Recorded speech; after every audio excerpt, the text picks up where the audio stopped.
What's up, chat? I'm back. How's the looking at the light here? I want to wear my hat that match this. Um,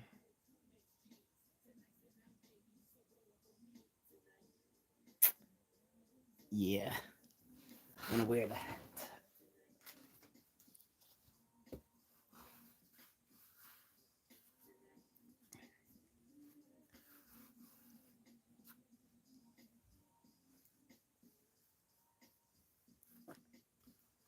Oh yeah, there we go.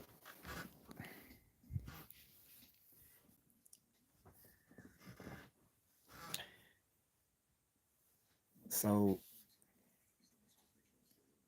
I brought back Ask Me Anything Day. So it's Ask Me Anything Wednesday. If anyone wants to ask me anything, um, I'm gonna contact one of my moderators. Give me a second, guys.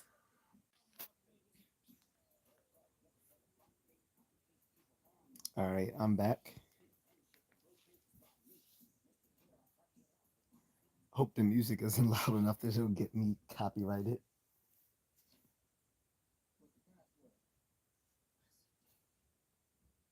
But playing some music in the background, trying a little differently this time. Let me fix the chat filter. All right. What's up, Carlton? So yeah, today's just ask me anything where I'll just answer random questions. It's funny, people always ask me random questions on the other days when it's not ask me anything, but you know, uh, I like doing this. Sometimes where people can just ask me random questions. It's usually people ask me random questions when I have a specific topic in mind, and I'd be like, well, let me do that another day.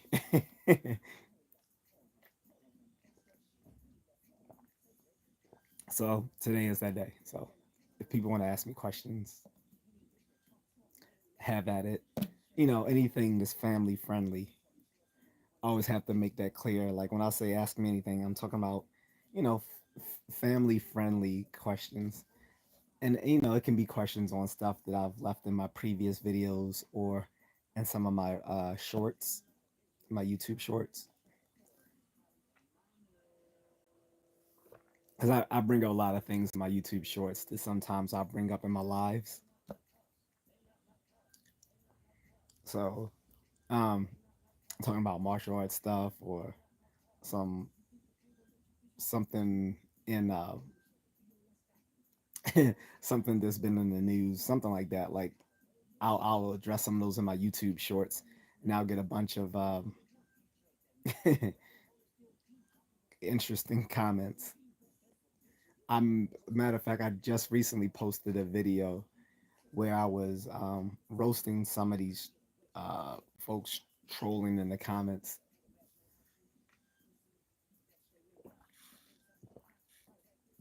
Unfortunately, it was demonetized, so I might have to re-edit it and repost that video. And I forgot I still have another video coming up. I completely forgot until I checked my Google Drive and saw that I had a video that I meant to post, but I was actually waiting for Mrs. Contrarian to take a look at it first. And I have another video from 3 months ago that I've resigned that I may have to just completely do that video over because I don't think I'm going to get it released to me.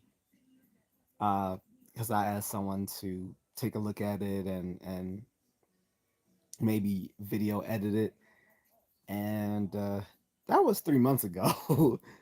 So I might have to just remake that video all over again.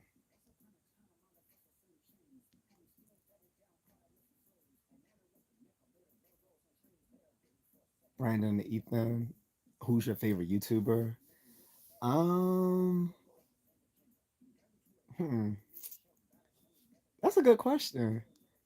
I can tell you some of my favorites, and then I don't know if I have a favorite of all of them. I like Big Ja because his videos are hilarious. Uh, if you don't know Big Ja, check him out. Bigg, first word, second word, Ja, Jah. He's hilarious. Also like Secret Galaxy. I see he posted a bunch of stuff about toys from the 70s, 80s, and 90s, as well as like the cartoons that went with them. Um, who else do I really like? I used to like Matt Pat a lot with his he has several channels. He had one uh, film theory, food theory, game theory. Then his last one was style theory. He retired last year, but all of those channels are still up. The people on his team now run those channels. So I haven't really watched it since his team taken over. But he's made so much. I guess he could just retire, and I'm guessing he still probably produces, but he's just not involved in the actual um, hosting those videos anymore on those channels. So Matt Pat was one of my favorites. Wisecrack used to be my favorite until it got bought out. When Jared, what was his name? Jared Lauer, whatever his name was, the original guy who ran Wisecrack. I used to love that channel. Then when he sold it, and they hired this guy who's a philosopher, whom I thought I would like because he's a philosopher, but he's just a Marxist philosopher. So everything to him, no matter what the situation, boils down to Marxism, doing shrooms, and everything right winged is bad. Like he completely ruined Wisecrack, so I stopped watching it. But Wisecrack went under the original host was a really good show. Um,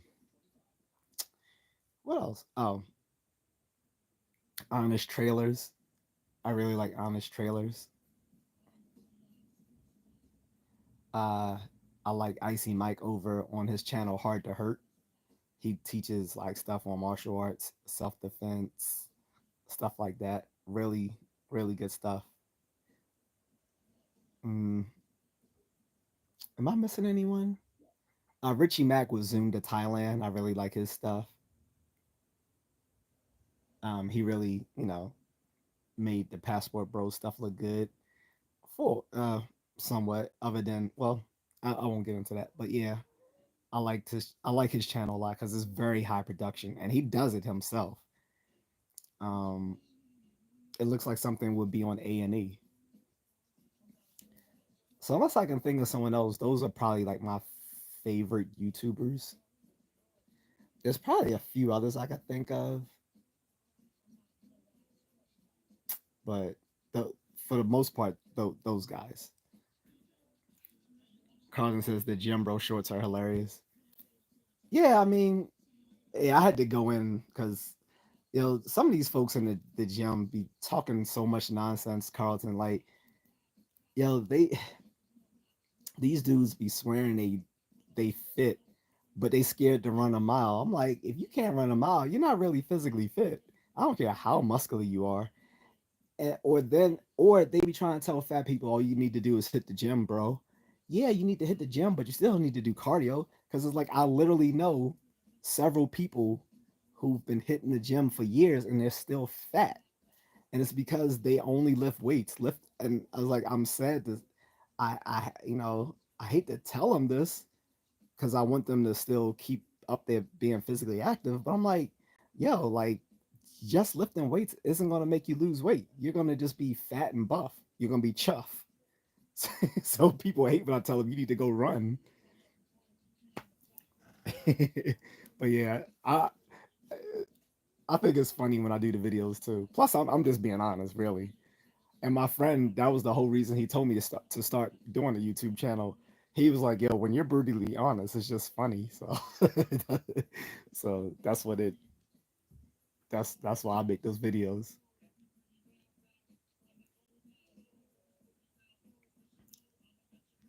Um, Spencer Floyd donated 10,000. Uh, cool, I guess. Whom wherever that went. I said, "How are you?" I'm doing fine. Yeah, Chuff. That was something Big Jaw. I heard Big Jaw saying Chuff. That's like, that's what you call it, like chubby, chubby and buffed at the same time. Chuff. But yeah, nah. I'm seriously like, I know people they've been hitting the gym for like years and they're still fat. Like they're not as fat as before they started lifting, but they still are still obese. And I'm like, it's like they went from morbidly obese to obese. Like that's good, but it's like in that same time frame, you could have lost more. You could have lost more weight if you had hit the cardio. And even when they do hit the cardio, it's like 5-10 minutes, cool. But come on, if you can hit the weights for 2 hours, you can't run for like 20 minutes. Like, and then one friend, I've been telling him for years. He's like, I know. I mean, he's like, you don't really want to lose the weight then because you know what you need to do. And the funny thing is, running is cheaper than going to the gym. You can run for free. Like depending on where you live, maybe you live in an environment where you can't go running, but in that case, you can still go to the gym and hit the treadmill. But if you live in a decent place where you don't have to worry about getting shot, like when you walk out the house, I mean, you could go running for free. So I mean, it's like I'm just trying to put people up on game. I'm like, oh, go running. It's free and it's gonna make you more fit than just hitting weights.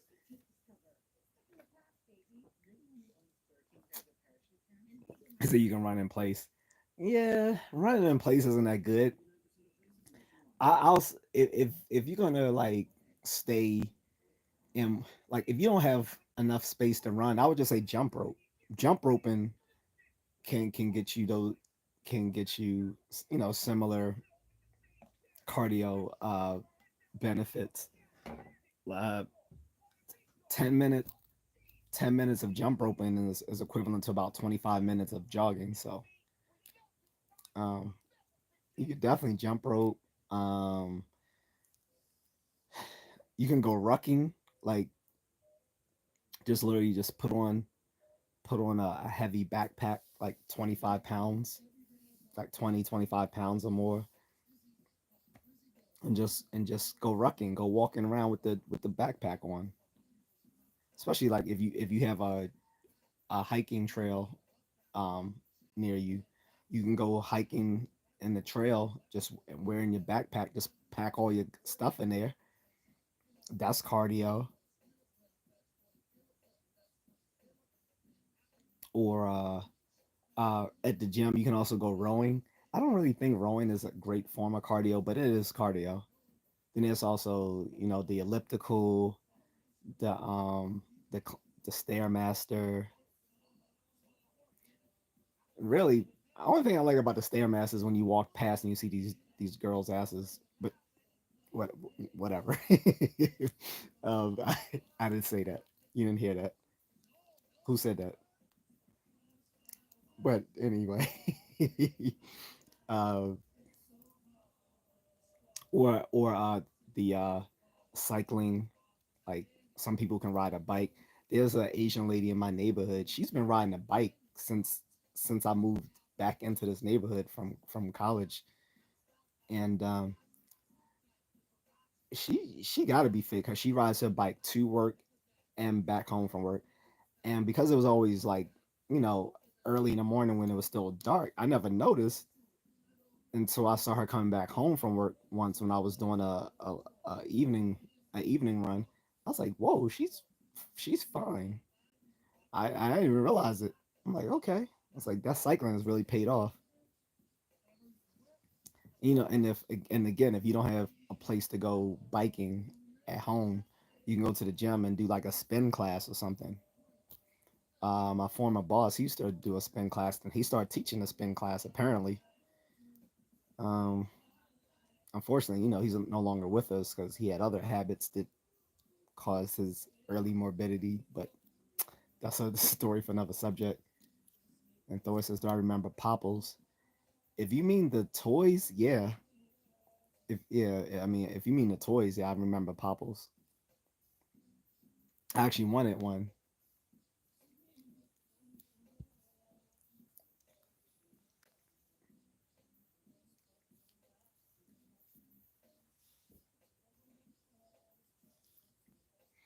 Um, I don't want this is the end that the last comment in the chat room, but um, yeah. So anyway, an interesting source of questions for you guys can be like people who've seen my YouTube shorts. Is like I will post all sorts of random thoughts in the YouTube shorts, either from something, it'll either be from a conversation I just had, something I just saw, or like something I was like recently thinking about, and I'll just post in YouTube short.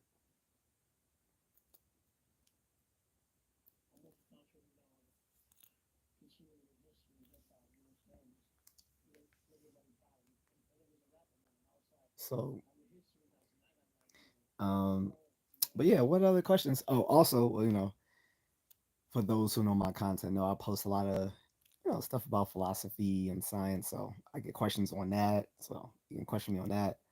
Then sometimes I talk red pill manosphere type stuff. So people can question me on that. I got a lot.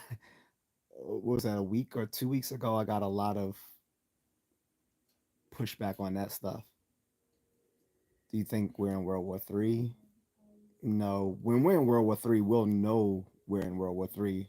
Like when we were in World War I and when we were in World War II, we knew we were in World War I and we were in World War II because those wars were actually declared wars. So if that happens, we'll know we're in it. Right now, we're just in the midst of a Cold War with a certain country I can't mention because I think that's why I got demonetized in my video the other day.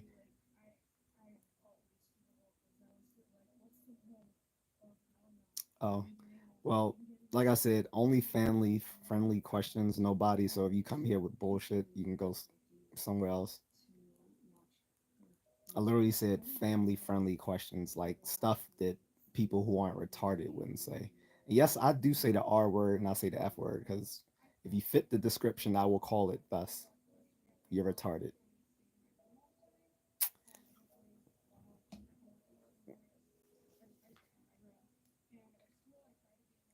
The only reason I haven't already banned you is just so I can roast your stupid ass. Uh, that's funny. Can I cook alligator in a crock pot? That's kind of funny. I think you can. Hey, if you're willing to wait, I'm pretty sure you can cook. You, I'm pretty sure you can boil a combat boot in a crock pot if you want it. That doesn't mean it's gonna be good.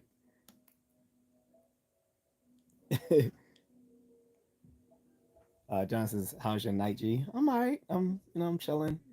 Tired because been up for a while. So after this, I probably about to hit the hay. Talk with Mrs. Contrarian and then go to bed.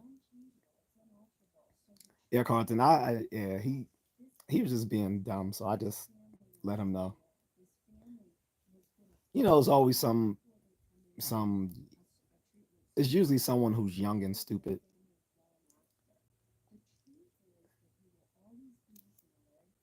He said, chilling. He said, "You're cold. Why not put a jacket on?" But I'm dumb.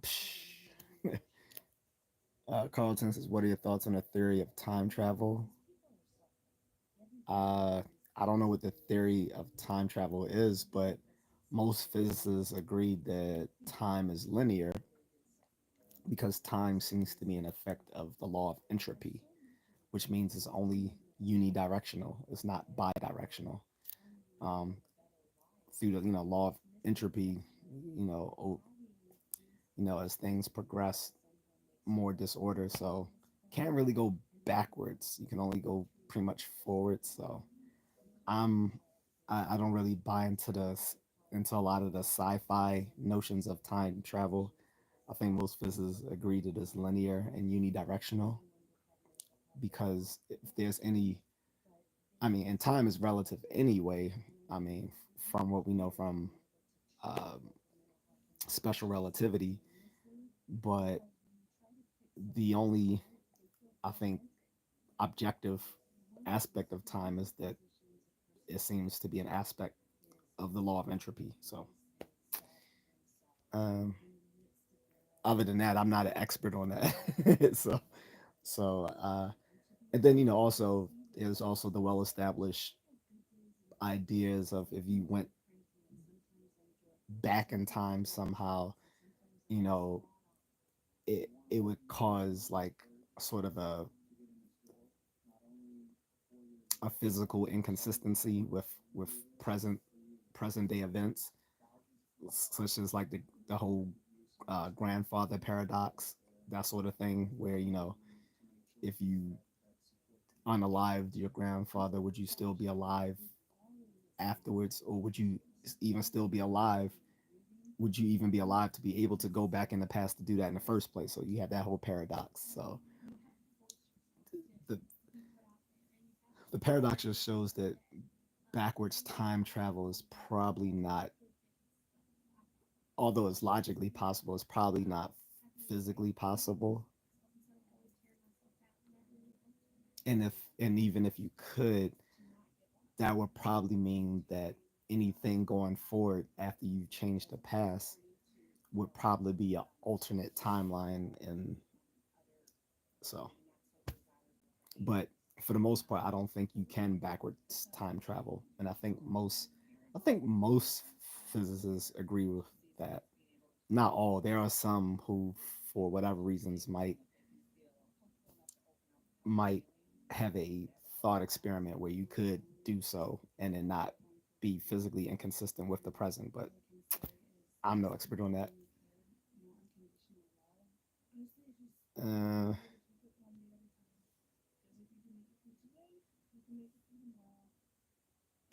hmm,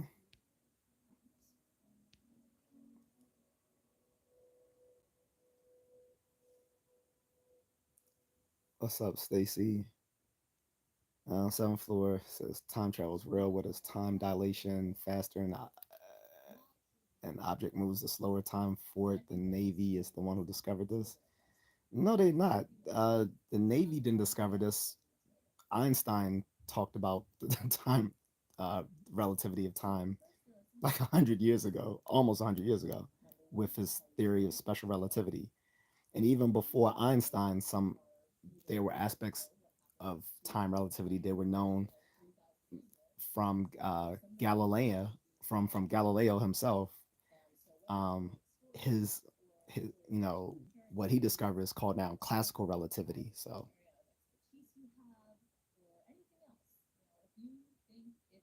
Um, so that that doesn't prove is real. That actually proves the opposite, that time is relative.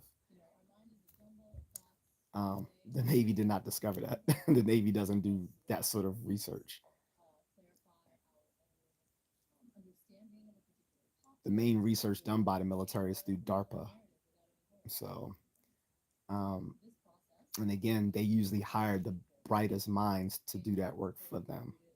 It's not military. They're not military scientists doing doing basic research in things like physics. Usually, the stuff that the military deals with, as with DARPA and others, is applied research, not basic research. Most basic research is done in academia, and like I said, um, time dilation happens in certain aspects of when you get into dealing with relativistic speeds and stuff like that. And that again was discovered almost 100 years ago by Einstein in this theory of special relativity. I literally have the book.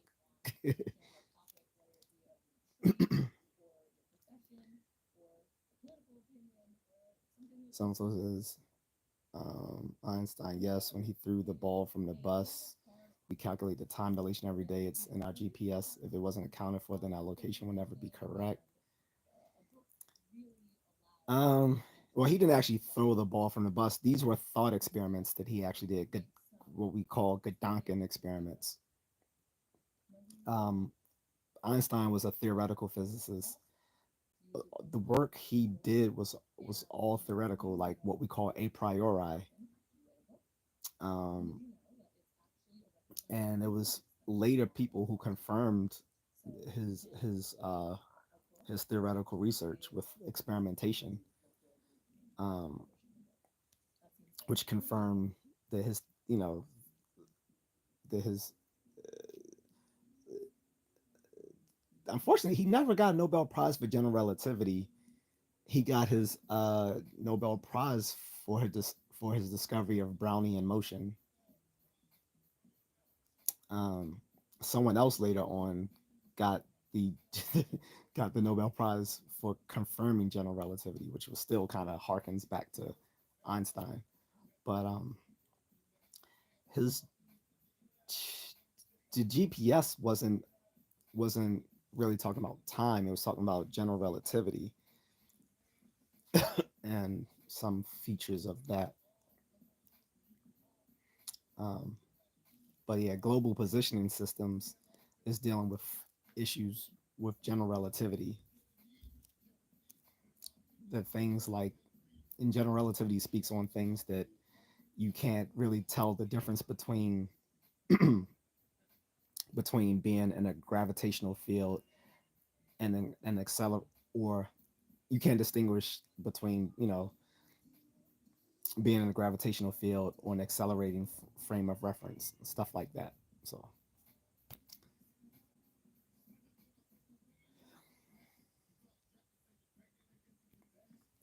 but yeah, um,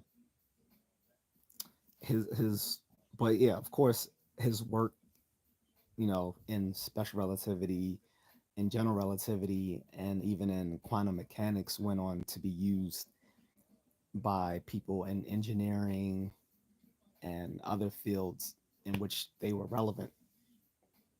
So if it weren't for his work on like general relativity, we wouldn't have GPS, right? Um, I don't know what specifically his theory of special relativity applies to. General relativity kind of extends his theory of special relativity, which was about you know um, time, space, and motion, and you know it extended that to like uh, to gravity. So,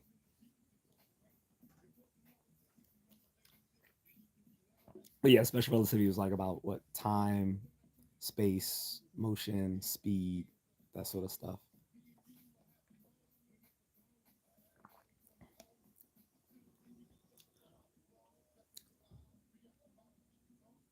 Because in classical Newtonian mechanics, a lot of these things were considered absolutes, like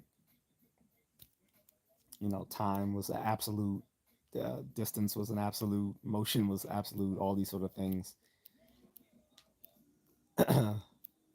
and you know Einstein working with other stuff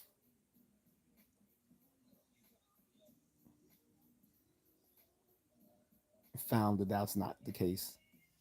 We I don't know where we get these people with these. If you don't make insults, try to be a little bit more clever. So I was an astrophysicist before the Hadron Collider actually collided two atoms that flipped our reality.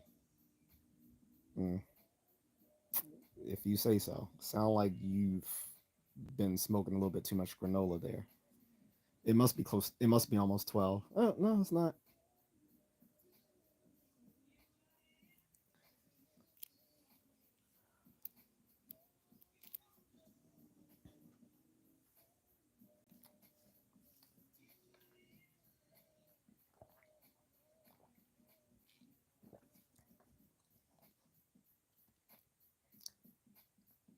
Yeah,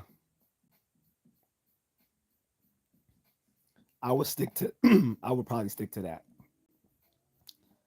instead of claiming you're an astrophysicist. That you just kind of just ruined the whole mojo of this conversation.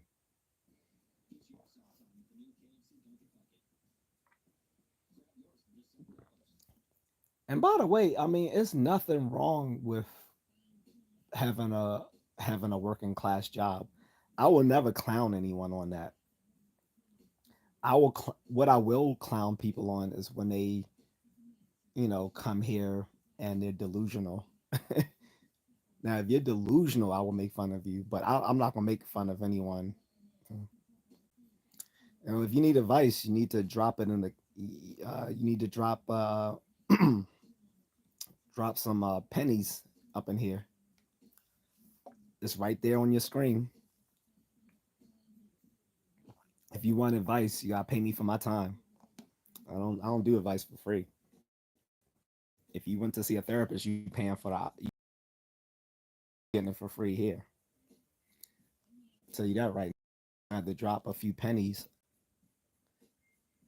Some folks says how many even know what an astrophysicist even is. Most people know what an astrophysicist is just by the term astrophysicist, meaning a physicist a physicist who studies space.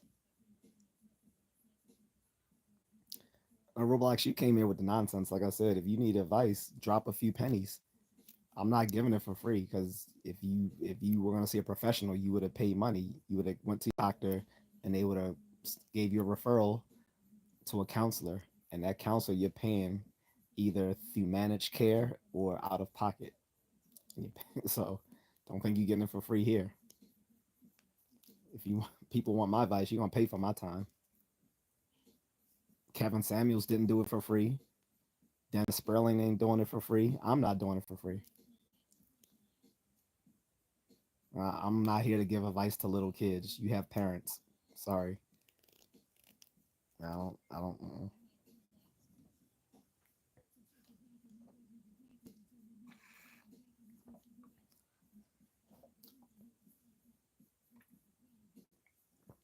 Even though I did say ask me anything, and I do mean people can ask me anything, but I'm not generally here to talk with minors. Like I've specifically set up the video and my channel to say this is not for minors.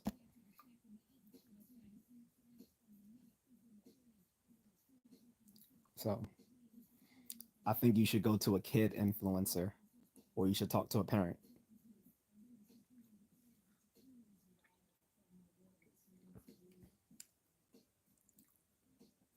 Plus, I'm not going to give someone advice that goes against something that their parents want them to do or not do. So I'm not getting myself legally extricated into such matters. So sorry.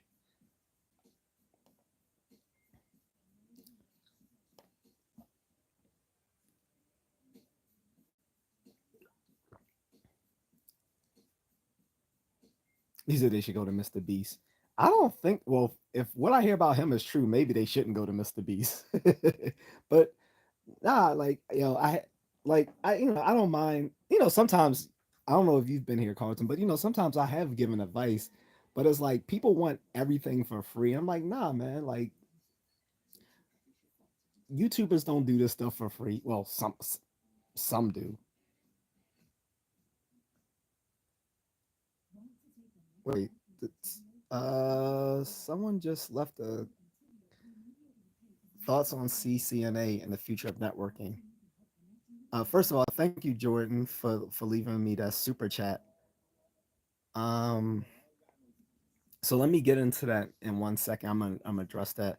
But Roblox, I just want to let you know I'm not trying to be funny, bro. I'm just saying like generally I don't give advice to minors because you guys, for the most part, you have parents, and I'm not gonna say something that might contradict something that your parents or other caregivers are trying to tell you to do. So that's why I don't generally give advice. Like I said, even though this ask me anything, I feel inclined. Now, if it's a question about self defense, if it's a question about self defense or fitness, I will ask that. I mean, I will answer that. But if it's not a question about self defense or fitness, I'm not comfortable giving out. advice to minors on things if it's not dealing with self-defense or fitness, because I don't want to contradict anything a caregiver might be telling you, or something that you might need to talk with a professional about. Okay. Now back to Jordan. So thoughts on CCNA and the future networking. So honestly, I don't know much about that. So I don't even, I'm not gonna even lie and pretend that I know a lot about that.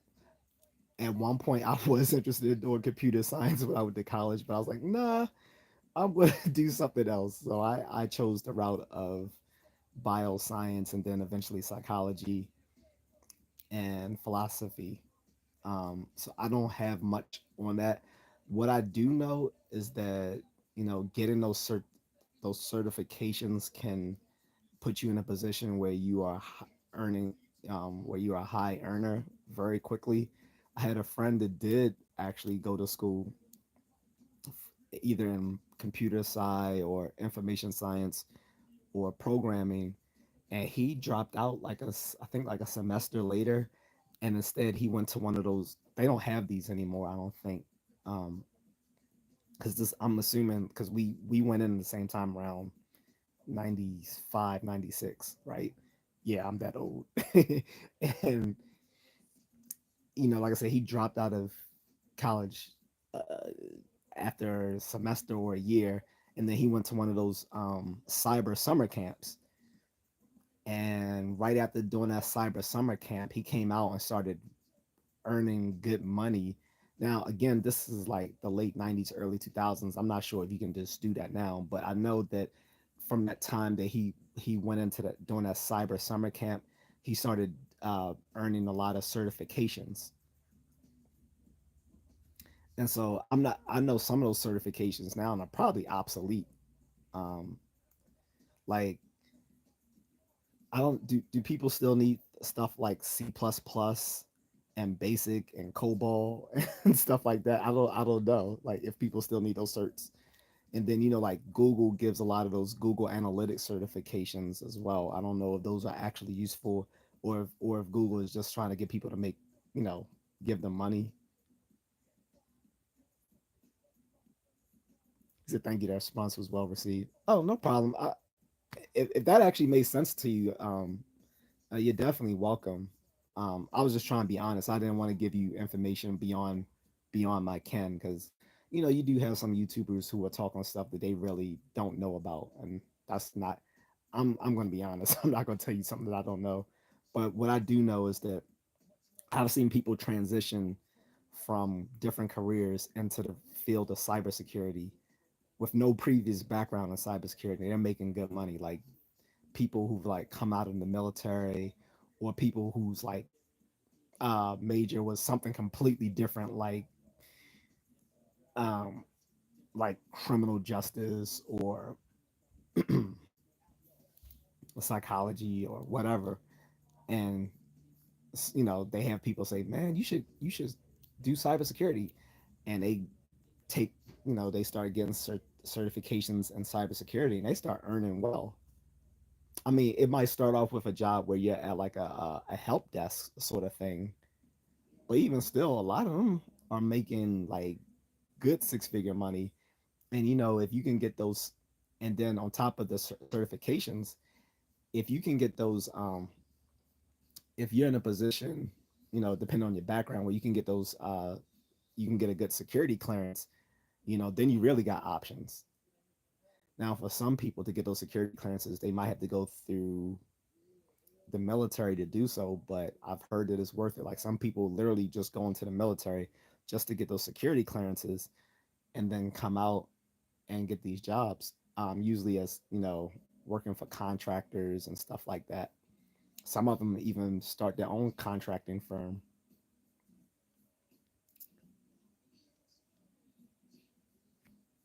But yeah, I will say, like, moving into the cybersecurity field can be very lucrative. Um, and whether you're on the cybersecurity side or the programming side, I think you can do those certifications, and it can be rewarding even without actually having like a 4-year degree in something like computer science or information science, stuff like that.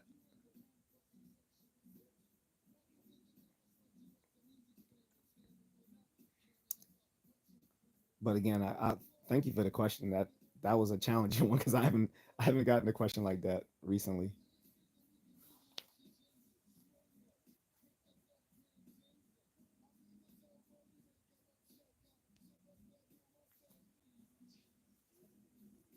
But guys, do you think how I addressed Roblox was cool? Like, I hope I didn't want to be rude. Jordan says there is some good money in the contracting side of IT and cyber for sure. Yeah, definitely. Like I've been considering it, right? Like UMUC, University of Maryland. Oh no, it's now UMGC. UMGC, University of Maryland Global Campus. It used to be UMUC, University of Maryland University College, but they changed it to UMGC. They have a master's in software engineering, where you don't even have to have a previous background uh, um, in computer science to do that master's, and they have two tracks for it. You can do it, I guess, to be like a software engineer, or you can do it to be like an IT manager. So, I was considering it, and I even had a friend. He got me one. He paid for me to take a course for Udemy. Now it doesn't give me the certificate, but it just gives me the coursework so that I could apply for the certificate. But I mean, so it it can be definitely worth it. Um, let me put on my glasses, guys. Sorry.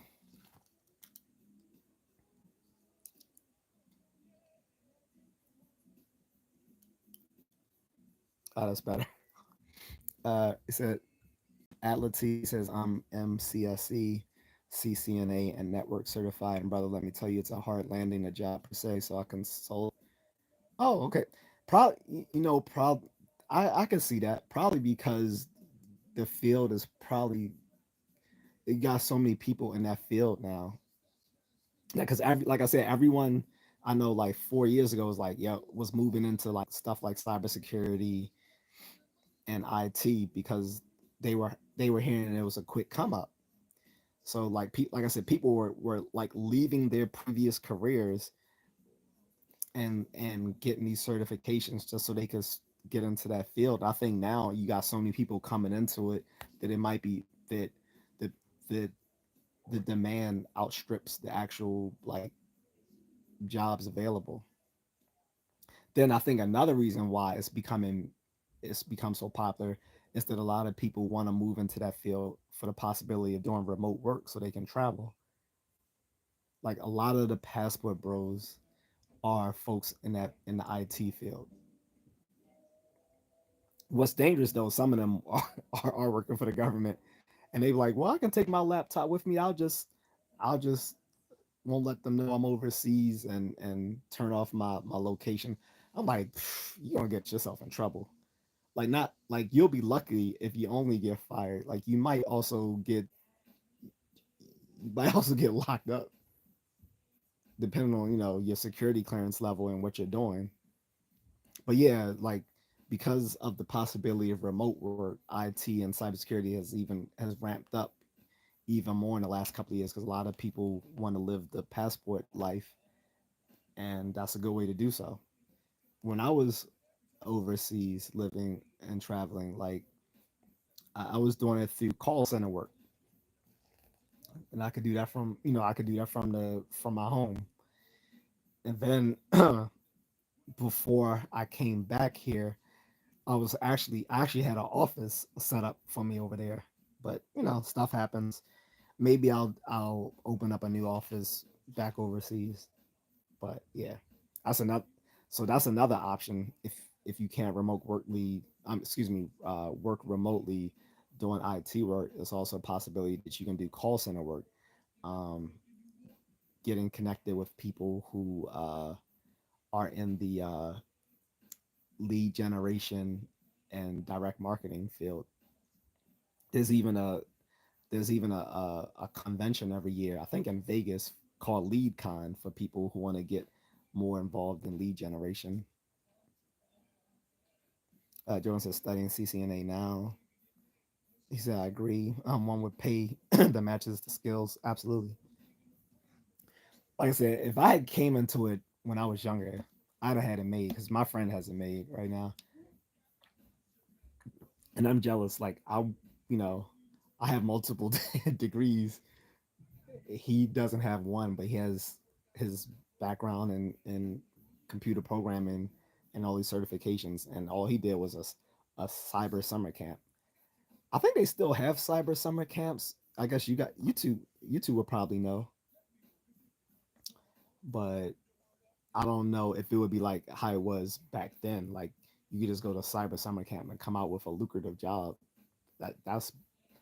That's crazy. So remote is highly sought after currently. Yeah, that's what I'm saying. Because most people want to travel. Everyone wants to live the IG life.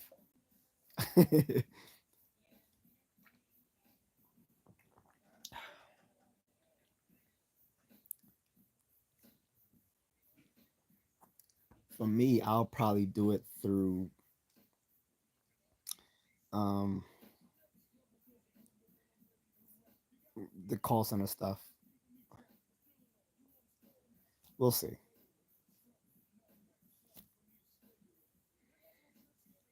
course, I could also become a travel vlogger. Some people. Um, like I said, outside of the stuff I just told you guys, I really don't know too much about it. I don't know what's the highest, the most sought after certs to get, or which ones are obsolete now. Like I said, I think some of the ones I learned about 25 years ago are probably somewhat obsolete.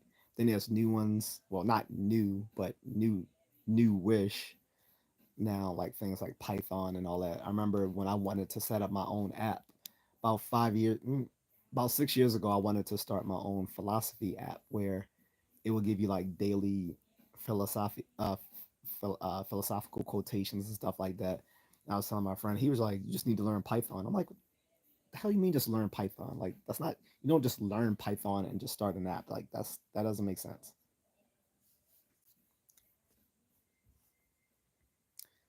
Joins says call center is a gateway to help desk, the customer service aspect of IT. True. The call center stuff. Well, for lead gen, it wasn't like it wasn't like service center work. Um, it was more like sales. Lead generation is more dealing with sales.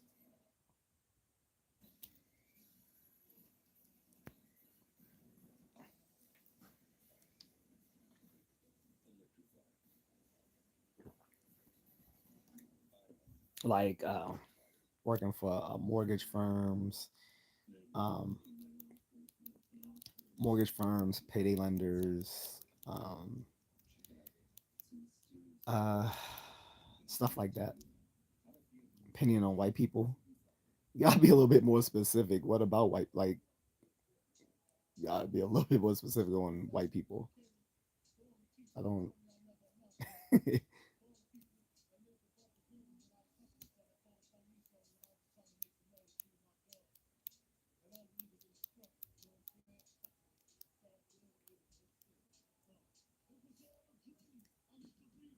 Opinion on white people. That's so vague. Like, I don't have a general opinion on on white people in general. That doesn't make sense. That's like it's just too vague. You got to put that within a tighter scope. That's like saying, "What's your opinion on music? Like, what type of music? Like, it gotta be more broad. It has to be a little a little more confined than that." They're like, "Hey, Contrarian, what's your opinion on food?" I'm like, "Well, I eat food." Like, so, so he wants you to crash out on white people. I no, I get it, Carlton. I I'm smarter than I look, bro. Like I get when people are trying to ask a leading question. It doesn't work on me. Like I literally, and you know, because I've literally done like 5 videos where I discuss different types of fallacious reasoning, and I went into like the different types of bad questions, loaded questions, leading questions, the complex question, um, disingenuous questions, all those sorts of things. Like I get it. That's why I was like, if he if he wants me to say something like if he wants me to say something controversial about white people, you gotta ask me like a more specific question, like, hey, do you do like if he wants to ask me, do I think that they're all racist? I can't say the words like racist, or do I think they, no, I don't think it's a complex question. I'm saying it's a vague question. I didn't say it was complex. I was saying there are different types of fallacious questioning tactics. One is called the loaded question. The loaded question, the classic example of a loaded question is, have you stopped beating your wife yet? That's the textbook example of a loaded question. Because if you say no, they're like, oh, so you still beating her? And then you say, or if you answer, well, yes, it's like, oh, so you were beating her, and you stop. So you can't answer a loaded question because it's already geared towards making you look bad either way you answer it. That's a loaded question. A leading question, he wants a Umar Johnson type of answer, right? And the leading question is you already have a specific thing in mind that you want the person to answer. That's a leading question.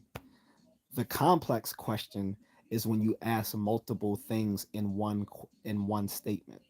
That's called a complex question, where you ask multiple things in one question statement. That's a complex question.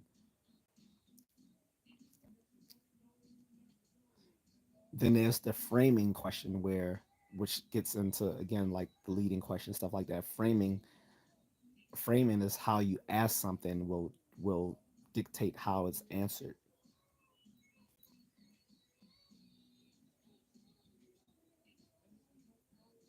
I just, so now that you lost me, I don't know what you're saying. You said Umar Johnson type of answer. Yeah, I'm not Pan African, so it's not gonna work. Umar Johnson with his little crackerjack box PhD. Well, actually, he doesn't have a PhD. He has a PsyD, which is even worse than a. It's not. A PsyD isn't even as respectable of a PhD.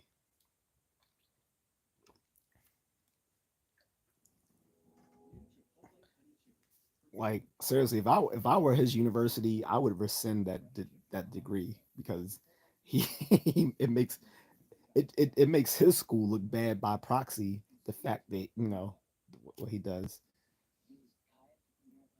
What's up?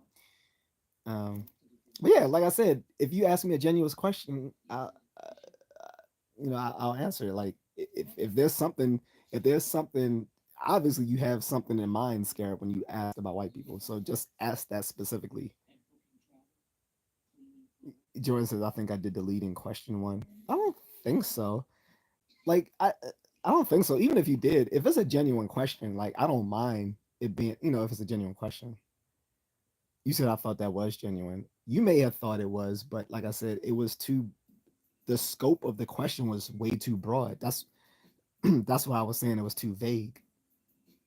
Like I said, if you have something specifically in mind about white people, then just say, "Hey, do you think white people are X, Y, or Z?" Then I'll respond. But like just saying thoughts on white people, that's so general. Like I said, that's like saying thoughts on music. Like what type of music, right? Orange says, I'm new here. What are we talking about? So this is my Ask Me Anything format. I try to do these usually once a week, but I've kind of slacked off on it a couple of weeks. But usually I try to do one once a week where I just tell people they can ask me anything, anything family friendly. That is like because you get some trolls. Like I had one a few earlier, but people who have rant if they want to ask me random questions. And I try to give people my background, like I'm a bit of a nerd. I'm into martial arts, fitness, philosophy, science, particularly cognitive science.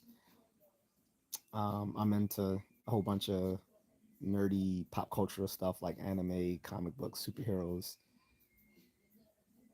So, so any of those questions is fine. Cohen says, "Have you heard any updates regarding the drones that were flying over New Jersey late last year? Seems like the story suddenly vanished." No, actually, they were just talking about it a few days ago. They, I didn't watch it though. But no, they just said they had an update on the drones in New Jersey. That was I literally just saw that 2 days ago, bro. And I didn't watch and I didn't watch it though. But they were saying, you know, I mean, a lot of people think it's from the red country overseas, sort of like remember the balloon back in 2023, was that 2022, 2023? We found out that was a balloon sent by Winnie the Pooh. I shouldn't even say that because I think that'll get me demonetized just saying Pooh Bear. But the the people who like the honeypot. Um, but no, it didn't die because, like I said, it was recently on the news. Go check out the YouTube channel The Hill, right? And it was on. I think it was The Hill. It was it was either Fox News or it was The Hill, one of those two. And The Hill is not doesn't have a strong political bias one way or the other. Like they try to balance it out, like on Rising, their segment called Rising, like they literally have like a progressive and a conservative co-host um, for for each Rising segment, so it's pretty good. Um, Orange says, "What is my favorite game?" What like when you say game? Do you mean sports game, board game, what video game? I'm not sure which one you mean. Hyrola says you like gambling. Nope. The only gambling I've done is the lottery, and that's once in a blue moon, like the Mega Millions or the Powerball. Now that the Mega Millions went up to $5, I'm not playing it anymore because I'm not spending what would be that could be a $5 that could be a ever what's the $5 deal at McDonald's. Like all the restaurants now have them. Like McDonald's started it, then Popeyes has it, KFC has it. $5 can buy me food. I'm not spending that on a Mega Million ticket where I know I'm going to lose anyway. The odds are like 300 million to one. Three, like you have higher odds of getting struck by lightning twice. Matter of fact, you have higher odds of getting picked to go to Mars than winning that. So I'm not paying $5 for that. That's an everyday dollar menu. So, but I might still play the Powerball if that's still $2. But I don't gamble. Like I literally went to one of the to Maryland Live Casino here. It's in what area is that? It's in Glen. It's not Glen Burnie, but whatever. Like I went to Maryland Live Casino, and I wasn't a bit tempted to gamble one bit. The only thing I wanted to do when I was at Maryland Live uh, was was eat at one of the restaurants because they had really nice restaurants in there. Some of the entertainment ain't bad. Um, there was some pretty Asian women in there, but because all the Asian people were all at the same on the all at the same games. Yes, I have a Asian fetish. My wife is Asian, so um, but yeah, I wouldn't. I'm not a gambler. The whole the notion of that I think gambling has to be the worst addiction in the world because you don't get anything out of it. At least with at least a drug addiction, you actually get something out of it. At least you actually getting high. A sex addiction, at least you getting some pussy or dick, whichever one you choose, whatever. But at least you actually getting something out of it. But a gambling addiction is the worst addiction ever because you don't get anything from it. You get you're getting the thrill of possibly winning. That's dumb. Because yeah, the balloon was wild. So the whole thing about the balloon Carlton was the fact they didn't want to shoot it down because they knew what I almost said the country, but they knew what that country was doing. The reason they sent it was to see was basically to test what our sort of military response would be to such an unprovoked thing. So that's why, for the most part, we never did anything about it. The problem the government got into was not telling the general public what was going on until after the fact. If they had told people what was going on as it was happening, then people wouldn't have been freaking out about it. But telling people that they're tripping when they can see a fucking balloon above their heads, and in the Midwest, you literally had people trying to shoot it down with their shotguns, like, or people trying to use drones and stuff to get at it. Like, you're not gonna tell a bunch of people in in in the middle in the boondocks of Michigan, hey, that thing you seeing ain't really there. That's just something that's just atmospheric, the, disturbance or something. Like, they were literally trying to deny that what people were seeing was actually what they were seeing. And so that's what made people not trust. Like, that sort of stuff makes you not trust the government when you try to tell them what they're seeing isn't what they're seeing. Like, they saw a balloon. They know they saw a balloon. People have binoculars and telescopes. They know what they were seeing. And then when they had no response to the balloon, people started freaking out about it. That's what made people start freaking out. But if they had just said, "Hey, we know this country is deliberately taunting us and trying to see what our what sort of air defense we have. This is why we're not going to respond." But they didn't say that. And then eventually they did shoot it down over water.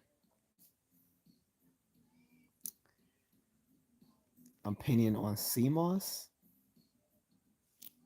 Uh, CMOS? You mean like plankton? I don't know exactly. He said I'm suffering a terrible gambling addiction. Well, you need to go see a professional, brother. Again, like, I'm sorry, but I think a gambling addiction is the worst addiction out of it. Like, you're not getting anything out of it. Like like I said, drug addiction, you're actually getting high. Sex addiction, you actually getting your rocks off. Food addiction, you actually getting some food. It's like you don't get anything out of a gambling addiction. You don't get rich. If you got rich from a gambling addiction, then it would be worth it. But everyone on the gambling addiction just goes broke, so it doesn't even make sense. But I would advise you go see a professional.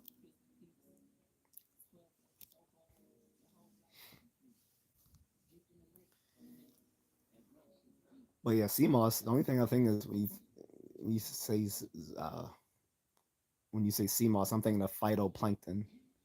So I don't have any strong opinions on phytoplankton, other than it makes up uh, it makes up a part of the circle of life in the seas, because it feeds certain animals, on which other animals feed, on which other animals feed.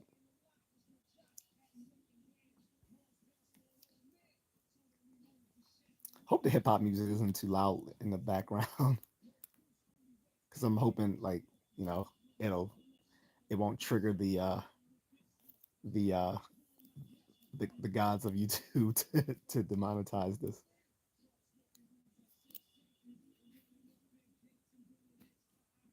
Seem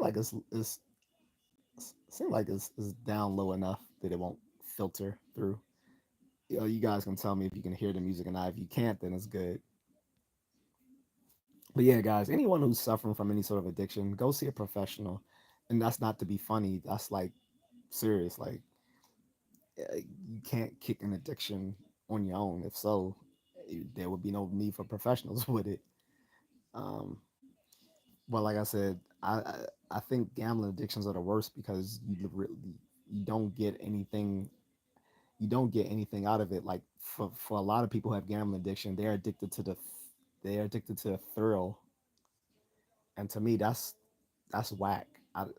Being addicted to a thrill of possibly winning or losing, to me, isn't worth it. Like I said, to me, an addiction has to be to something tangible. Like like Easy, I can barely hear the Wu Tang. Yeah, Well, if you can barely hear it, that's good. That means that it's not going to be they. If you can't hear it, then they can't hear it. Not that they can't hear it, but I'm saying if you can't hear it, then it's not. It's not going to be copyright. Well, what says what's the discussion? The discussion is called "Ask Me Anything Wednesday." So I have live streams usually once a week where I'll let the chat room just ask me random questions as long as they're family friendly questions. Uh,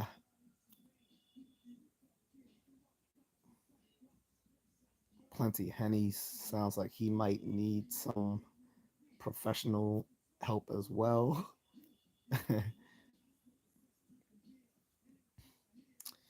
But yeah, man,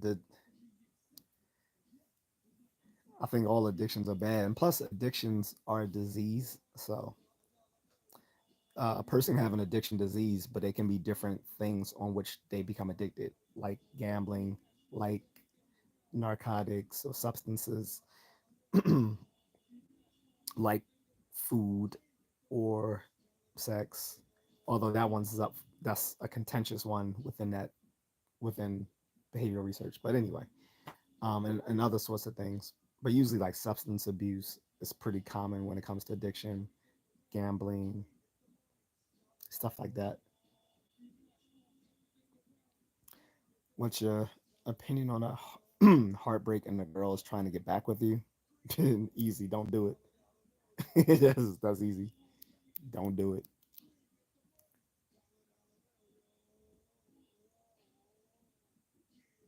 That's what I was saying about that. Look, there's over 8 billion in the world. 8 billion people in the world.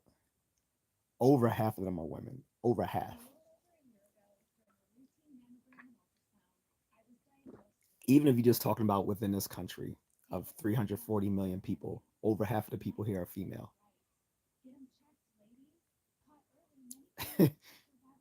If you move on, hit the gym.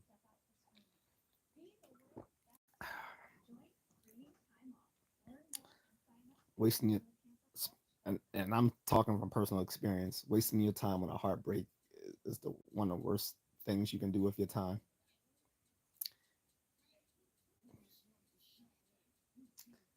I mean, if anything, you got you got Cornhub. You know what I'm talking about. You got X videos. You got X Hamster. You got Red Video. No, what's it called? Red Tube. So you have outlets. You have outlets for that energy. But I think it'll be better spent going to the gym, taking up some MMA or boxing. And these chicks ain't worth it, especially modern Western women. They're not worth pining over. The average modern woman has been ran through by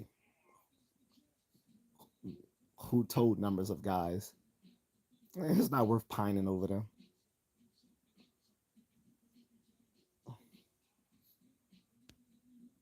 So thank you for saying that. No problem. Yeah, man, just move on. Hit the gym. Find a new chick. That's all. She got 4 kids, 3 baby daddies, 40 years old. Bro, yeah, you definitely need to move on. Why would you even yeah, I mean everyone has their thing, but why would you even get yourself involved with someone like that? That's crazy. I mean, that's just my preference, but I've always had a zero kid tolerance. And the funny thing is, like, I've done a video. I've actually done a whole video on this if you want to check that out. But like, I've literally said, like, you know, guys nowadays in America, particularly black guys, but uh, American guys in general, like, they get punished for basically being successful. Like, once you hit your 30s and you didn't have kids, you're not married. Like, now you're supposed to be the cleanup man for these modern women who now have kid. have had these little bastards out of wedlock, and then they expect, oh well, you're of a certain age, so you got no choice but to date them. Uh-uh. I'm gonna hit the I'm gonna hit the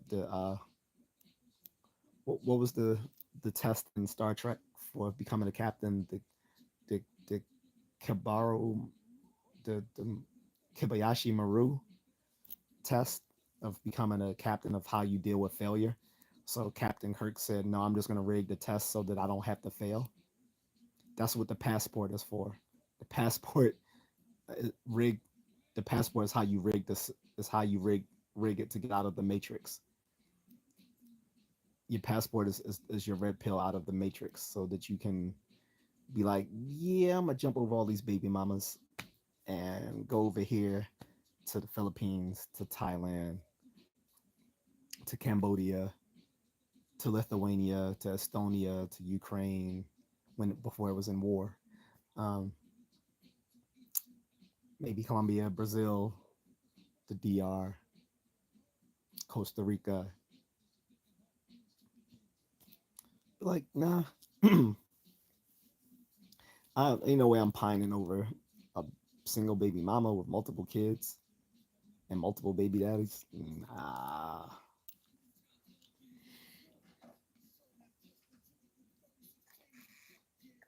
I don't care if she was, even if she wasn't a baby mama, even if she was a dime, she like a IG hottie, still wouldn't matter.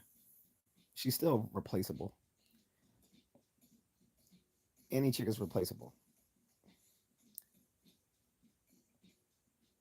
other than your mama.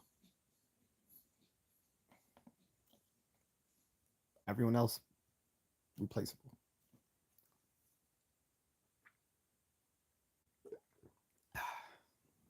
Doesn't need to hear that. No problem. I'm just being honest with you. Yeah, I mean, dude, move on. I would tell you the dating apps, but the dating apps are trash now. I think the dating app stopped being relevant probably like 7 years ago. I think Instagram is now the new dating app. But the problem with Instagram is, you know, the same few, all the women want the same few guys on there. So, not the greatest place to look for love. But like I said, if you don't have a passport, get one and hit the gym. Focus on yourself. You'll if anything, you'll find more valuable women in the gym. Like the gym is like the new nightclub. Seriously, like most people aren't hitting the nightclub nowadays. Like when you do hit the nightclub, no one's dancing. You gotta pay bottle girls. Um, the women all dancing in the circle, waiting for like the high value guy to appear. The problem is the high value guy is not gonna be the one in the club. So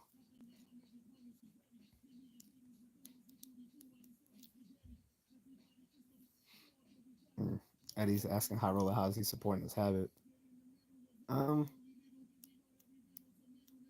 I don't, I don't know how people support many of their habits. To be honest, regardless whether it's gambling, drugs, whatever. You know,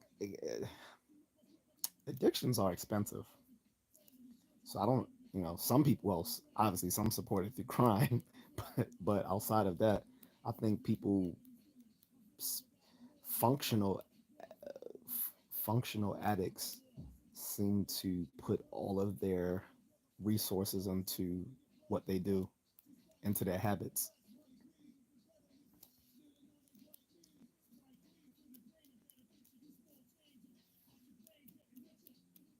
But hmm,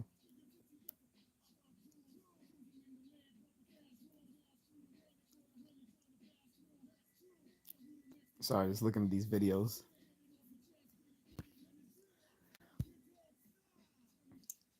But yeah, guys, if anyone's struggling with like personal things like addictions, whether it's gambling or whatever, definitely go see a professional.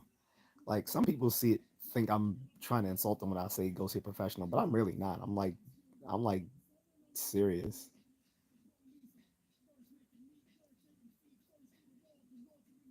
It's just like, if someone wanted to learn how to defend themselves or to fight, I'd be like, go take some instruction, right? No one would see that as an insult.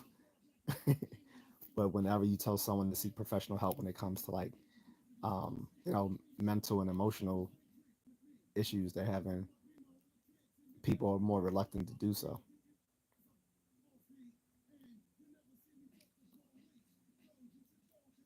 But yeah, something. Um, but you guys have other questions? I'm surprised no one touched on any philosophy questions. Well, one person did when it was something about time travel.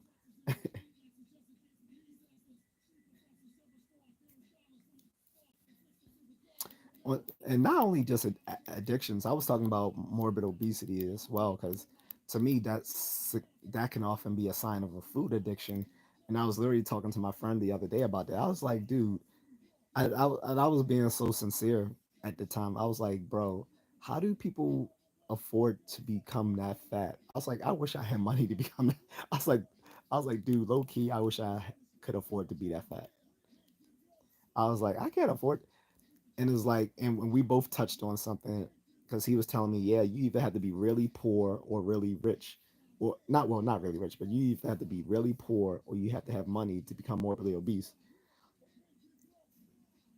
Really poor because people who are really poor, usually the food that they do get is usually really bad for them.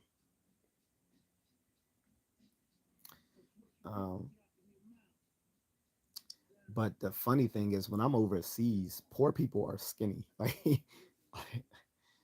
if you're really poor, like dirt poor, you're not fat. That only happens here in like America and the UK. Money doesn't make you rich. No, that's true. No, that's why I was trying to correct myself, Eddie. I was saying either you're really poor or you're high income, not necessarily rich, but high income. Like to be able to, because like I said, you're either dirt poor and you're eating a lot of junk food that makes you fat, or you're high income, so you can afford to eat luxurious foods and become fat. But other people, no, it's a money. Yeah. But as far as you said, money doesn't make you rich. I mean, money does make you rich, but you need more than money to make you rich. You also have to have a high net worth, right? So I appreciate you subscribing. So, having a high net worth that in puts you in that elite status of of you know financial value is different from just being high income, because you have high income people who aren't rich because they spend as much as they make, whereas you have people of average income who just through living more modest means do become wealthy because they earn a higher net worth. Juice, what's up? He says I like it, subscribe, thank you, appreciate it.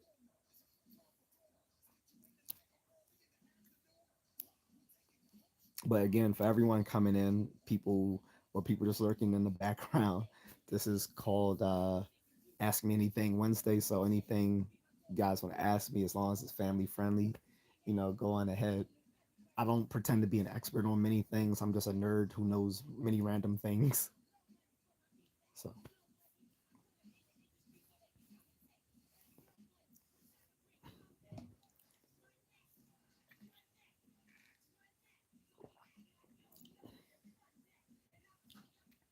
but yeah,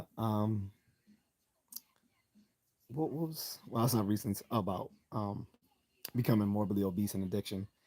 Yeah, it's like certain habits take money to support, whether it's an addiction, whether it's being morbidly obese, like that takes money, either money or a good EBT card.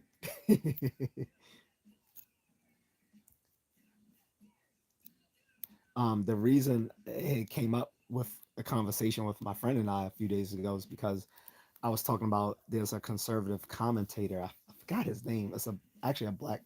He's a black conservative. He's also, I believe, gay, which he's completely open about. And he he posted a video on X, formerly Twitter, and he was saying that there's no excuse for people to be morbidly obese in 2025. And then he went specifically and said men. He was like, "There's definitely no excuses for men today to be fat." He's like, that just signifies a lack of discipline. And he said, when potential employers see people who are morbidly obese, like, they may not say anything, but he's like, they're less likely to get hired because they think these people lack character, basically. And so, I asked my friend, I said, "Do you think that's true?" He was like, "Yeah." He's like, "Well, the guy has a point." He's like, "So, some people will look at others who are morbidly obese and say, well, this person's probably not a, this person's probably not disciplined." Like Carlton is saying. Um, and so that's what he was saying. It looks He was saying being morbidly obese looks unprofessional because it makes you come off as someone who can't be trusted to stay with a task, such as like caring about your own image, right? And he was saying this for men, and he went specifically at men. Like, he was like, men, but maybe that's because he's gay. I don't know. But he was saying there's no excuse for men to be for men to be morbidly obese. I'm like, yeah, no. I mean, outside of certain um, genetic or hormonal conditions, right? Like, I work with someone, a woman, helping her with her fitness and other issues, and she is obese, but she found out that she actually has a health condition which causes it. So I don't want to go too much into her personal business, but she actually has a medical condition which actually causes obesity, and she was bummed out about it because she thought that meant that she stuck being big. And I'm like, no, not necessarily. I was like, just because it causes obesity doesn't mean you're gonna be stuck being obese. Because obesity is running rampant in America. Seems like obesity is the only thing running rampant in America.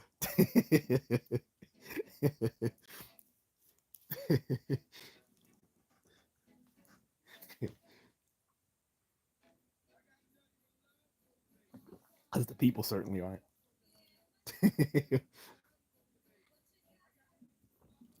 Like I said several times, the most time I ever saw people jogging was during the pandemic, because everyone was stuck of being tired, stuck of being in the house back in 2020 and 2021. I actually liked it back in 2020 and 2021 because I didn't live in insane states like New York or California where they were telling people they shouldn't be coming outside, they shouldn't be going to the park. I'm like, wait, what? I was like, so you telling people not to do the very things that's going to make keep them healthy? That was the dumbest advice I ever heard, was telling people they should stay inside and not go out and jog and stuff like that, saying they're going to spread their virus to other people while jogging. Like, how? Usually when people are jogging, they're jogging or running solo. It's not like people, like, there are some running groups, but by and large most people go jogging alone. They do go with someone, that they go with like a friend or partner. And I mean, presumably if you're living with that person, like, you've already share the same contagions anyway. But telling people they shouldn't go to the park and go for a jog or whatever because they're going to spread their COVID to everyone. 2020 and 2021 was an insane time. But luckily, like I said, in Maryland, they weren't telling people not to go outside. And even if they did, I would have disobeyed that anyway, because I would have been like, man, fuck them. But um, that was the most people I saw, people jogging and running, stuff like that. People looked happy. Because a side effect of running, which a lot of people don't know, is that it releases certain neurotransmitters, which are the neurotransmitters that are synthesized uh, in antidepressants. This is, like certain antidepressants like SSRIs, which is selective serotonin reuptake inhibitors, um, dopamine, these sort of things. So going for a run in the morning is like one of the best things because it's gonna pump those neurochemicals in your brain that that act sort of as mood stabilizers. I mean, not act as, they are mood stabilizers.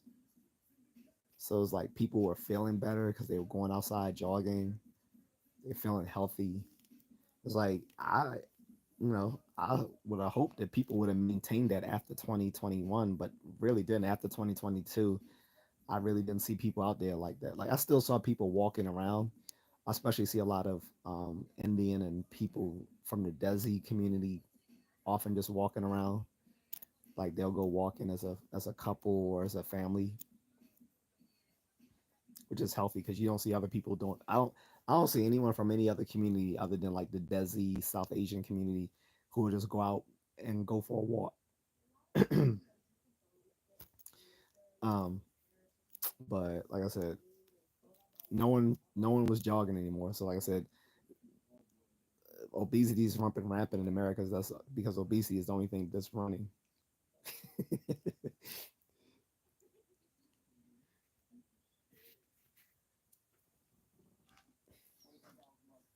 These are facts, especially the older Indian people. Oh yeah, like I said, they're all in my community. Like you'll see, I'll see women going out to run.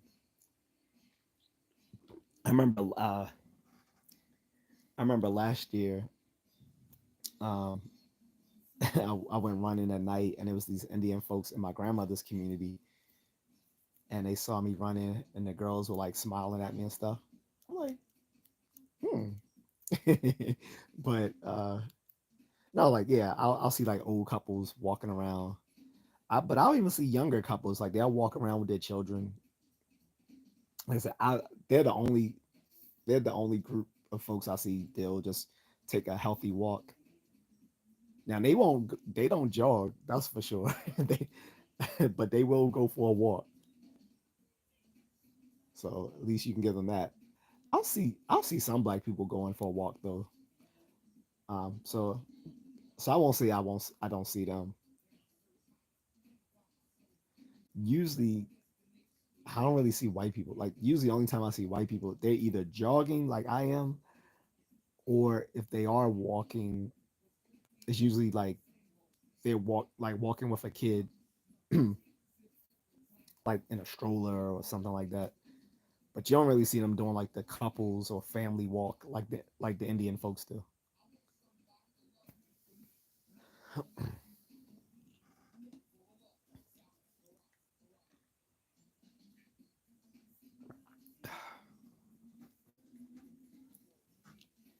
Um,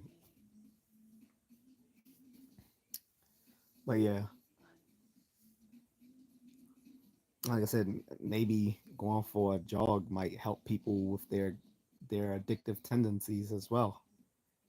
Like I said, all addictions are bad, but to me, gambling is the worst because you don't because there's nothing tangible that you get out of it. The addiction that you're seeking is the thrill of winning or losing, and to me, that's the worst sort of. That's the worst thing to be addicted to is a thrill of winning or losing. Like most people, they're addicted to getting too much hoo ha ha, or getting too much blow, or those buckets of chicken. Like these are tangible highs. Like these are tangible things to get high off of. But getting high off of thrill, that's whack.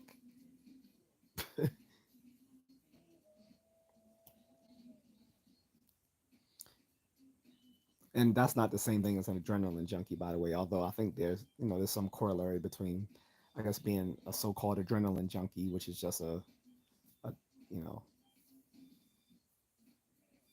not an actual, like you're not literally Well, some people might be, but for the most part, like it's not the same as gambling addict.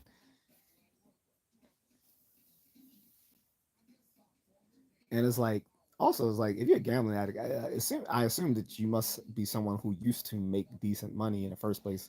Because if you never made decent money, like how would you be a gambling addict in the first place? Unless you're spending other people's money. But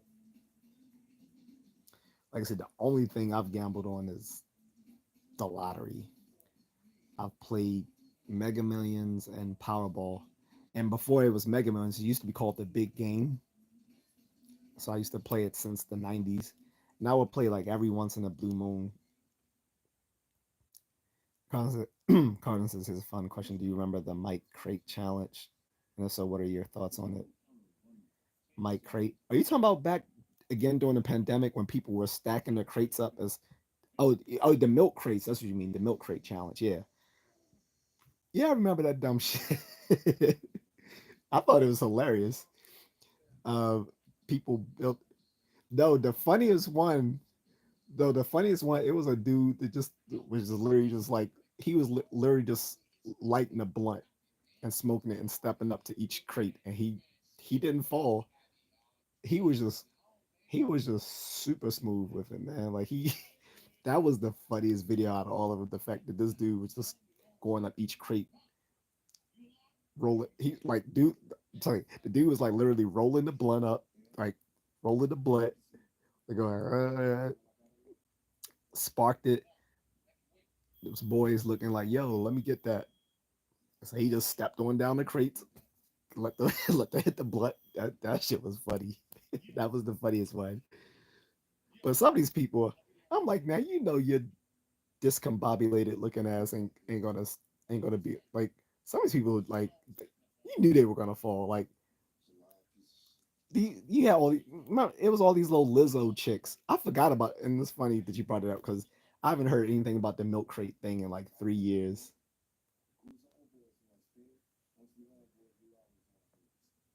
But man, that the milk crates were hilarious. And it was actually during that time I was trying to get some milk crates from the stores because it was because of the milk crate challenge. I was like, wait, where are these people getting milk crates from? Because I was like, are they paying for them? And I found out that some of them they were getting them from these stores. They were just throwing them out. And I was like, shoot, I need to get those because I was like, I could put all my books in milk crates because they'd be better than putting them in these little cardboard boxes. I have the milk crates would be way more sturdier because it's like the milk crates they sold like online, like on Amazon or eBay, cost too much. Or you could go like, I guess, I guess you could go to I guess like Target or Walmart. But it's like if these stores were giving away the milk crates for free, I'm trying to get some. But yeah, those challenges were hilarious because you had way too many people who just look completely out of shape to be trying to do this. Like people were breaking their backs and all of that. I wonder how many people are still suffering from injuries from the from the milk crate era. Anyone who's done the milk crate challenge, tap in here. I'm curious. If you're watching this on replay, leave a comment that you did the milk crate challenge and tell me whether you won, whether you survived the challenge or if you lost. I'll be interested. But I'm pretty sure there were some people who did the milk crate challenge and still got bad backs because of it, either bad backs or busted knee. Because there was way too many fat people trying to do that milk crate challenge. And I'm not trying to shame these fat folks, but come on. So I think the Popeyes chicken sandwich craze was silly too. Oh, don't get me started with that. So for the whole first year, I didn't even get one. I love Popeyes, but I didn't get a Popeyes chicken sandwich for the whole year of that craze. Because first of all, I was like, why are you? Look, I gotta watch my words. Why are you Negroes fighting over these chicken sandwiches? Like they don't realize this was literally an episode of the Boondocks, where it wasn't Popeyes in the Boondocks. I think it was like KFC, but it was literally the same thing going on, like Negroes fighting over fried chicken sandwiches. Like that literally happened in the old episode of the Boondocks back in the 2000s. And these I was like, y'all are just giving Popeyes free promotion. I'm like, if y'all gonna be sitting here fighting and acting stupid and then posting these videos, you guys need to be asking for a brand meal from Popeyes. Seriously. Because you're giving them free promotion. And so here's the thing, Carlton. So then a year after the whole craze died down, I was like, let me see what these sandwiches are about. Because I had a few cousins say, it's actually good. I'm like, all right, I'll try one. I just didn't want to buy one during the heat of the craze because I didn't want to be considered one of those black folks. I, I consider myself one of the uppity Negroes. I'm one of the uppity Negroes, so I didn't want to buy sandwiches like all the little house ninjas were doing. I mean, sorry, no, all the field Negroes were doing. So I'm not one of these little field Negroes. I'm an uppity. I'm an uppity Negro. So I decided to get one. I ordered off a DoorDash while I was at work. Come to find out, the fucking DoorDash driver ate my goddamn sandwich. Like I open my package. Like pause. I, I open up my bag of food. The sandwich was gone, and I had also ordered the tenders and fries. Some of my tenders were missing. I'm like, oh hell no, son. Like like when I first saw the sandwich was missing, I contacted DoorDash and they just deducted it from my how much I owed them. So I said, all right, cool. But then there's like tenders were missing too. Oh, I was like, oh fuck no. I was like, seriously? Who the fuck delivers something and eats half your food and think they're gonna get away with it? So I just I just did a stop payment through my bank. And I even told the person when I did a stop payment at the bank, I was like, yeah, I ordered DoorDash, and I was like, apparently the driver ate half my food,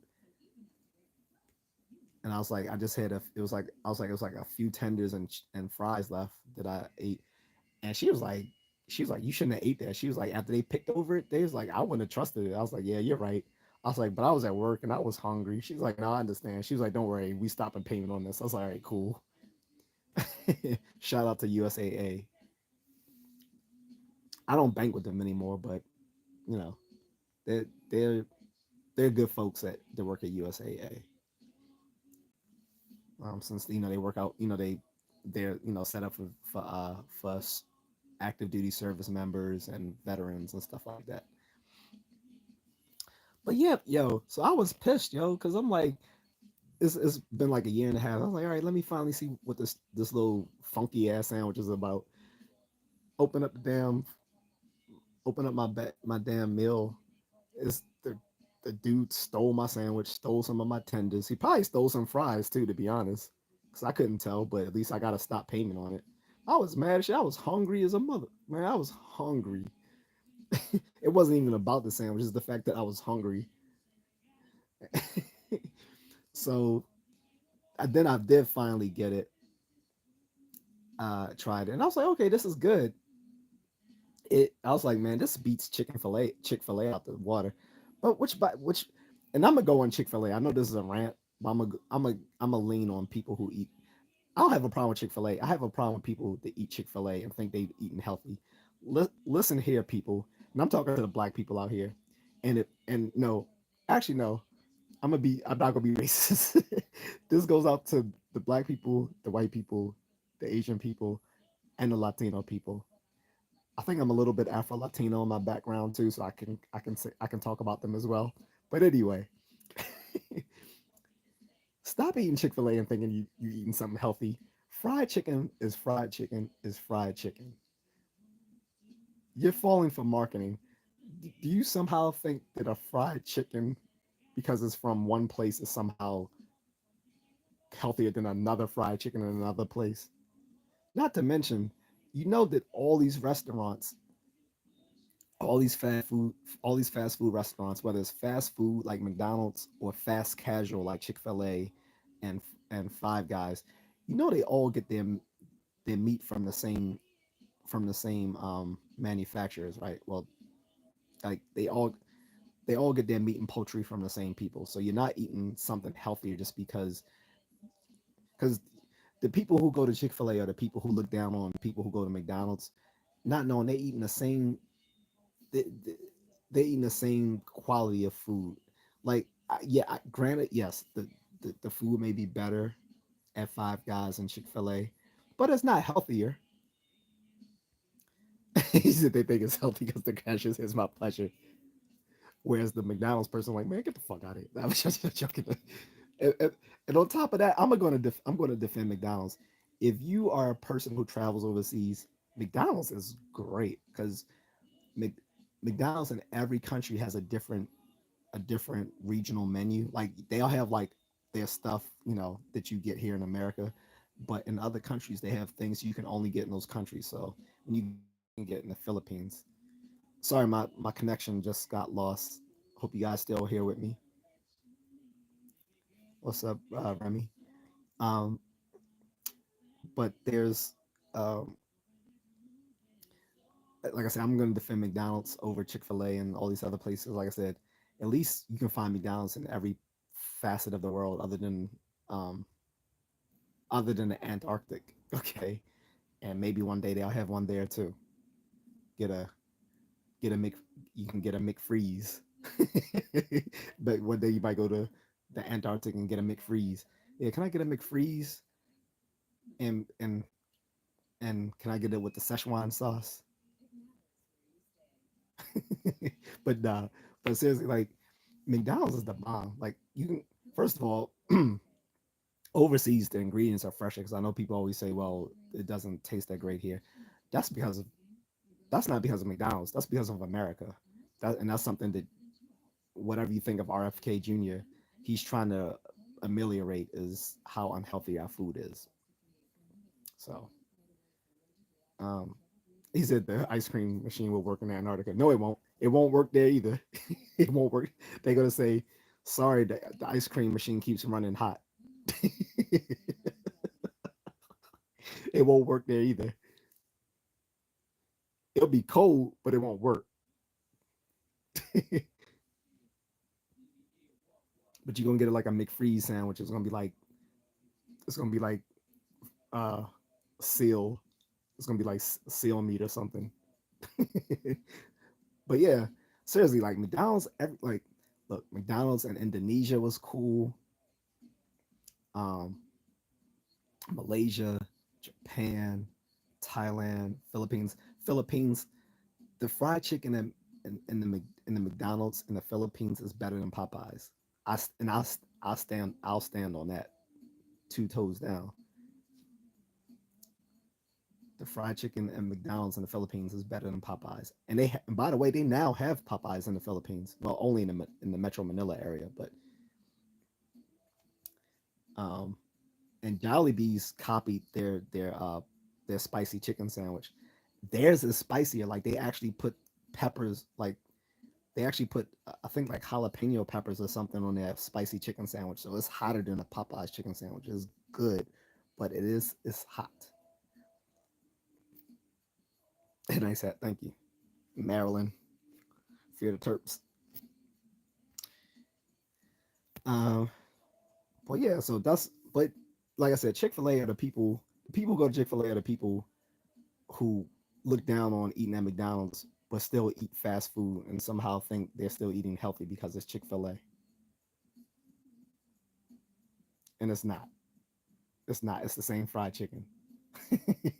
it's like it's like it's like someone who wouldn't shop at Old Navy but will shop at Abercrombie or Gap or Banana Republic or Eddie Bauer, or American Eagle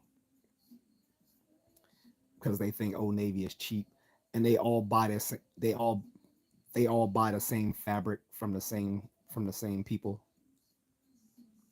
It's just that then they take all the same clothes, and these individual stores just put their individual logos on them, like Izod, Eddie Bauer, Gap, Old Navy. But it's the same. It's like the same thing. Like if you shop like Old Navy is the same as going to Gap, going to Banana Republic, going to Eddie Bauer, going to Abercrombie and Fitch, going to because I used to love all those clothing brands. I still do, but matter of fact, I just haven't shopped there in a while. My favorite is the Gap, but I love American Eagle too. I used to work at American Eagle. Uh, and a cool guy says Chick Fil A is goaded. Nah, I won't.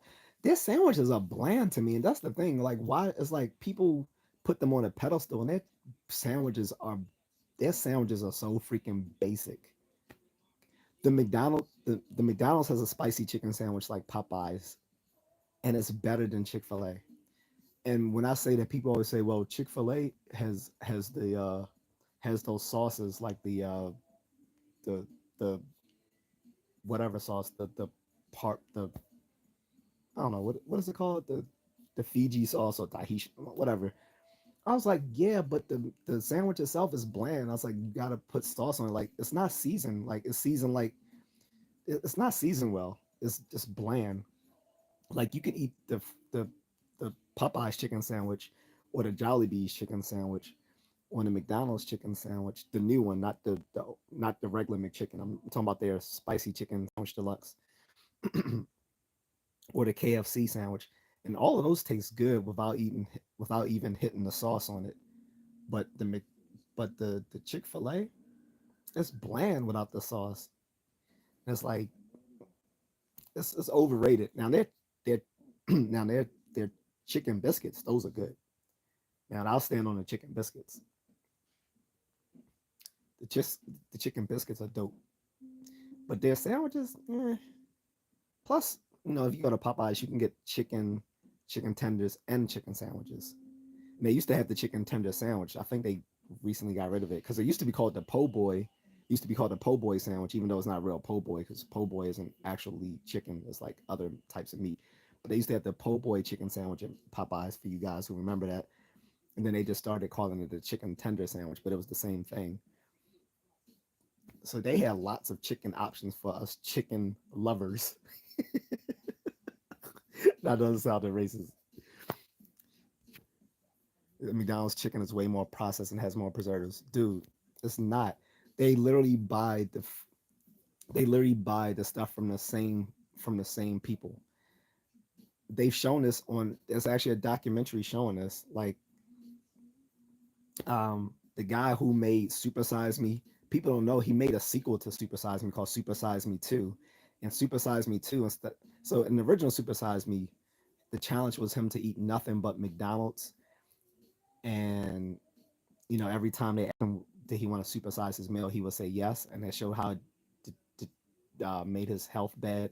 What was dubious about that was that he didn't reveal that he had a pre-existing health condition, and that he was, and that he had an alcohol problem, which was also deteriorating his health. So it just seemed like it was all being caused by the McDonald's, and it wasn't. But in Supersize Me 2, this time he said he wanted to open up his own fast casual restaurant similar to Chick-fil-A or Five Guys or Shake Shack. And he realized that all the things about these restaurants being healthier than McDonald's and other things were a complete farce.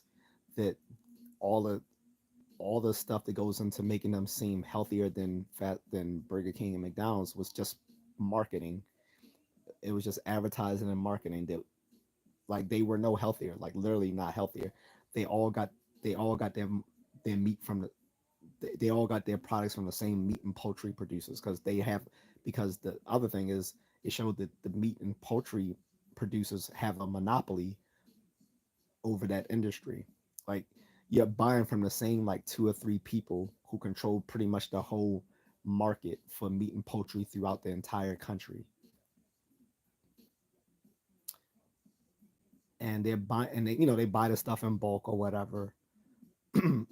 And it's like you think you're getting some healthier quality of meat because it's from Chick-fil-A or Five Guys or Shake Shack.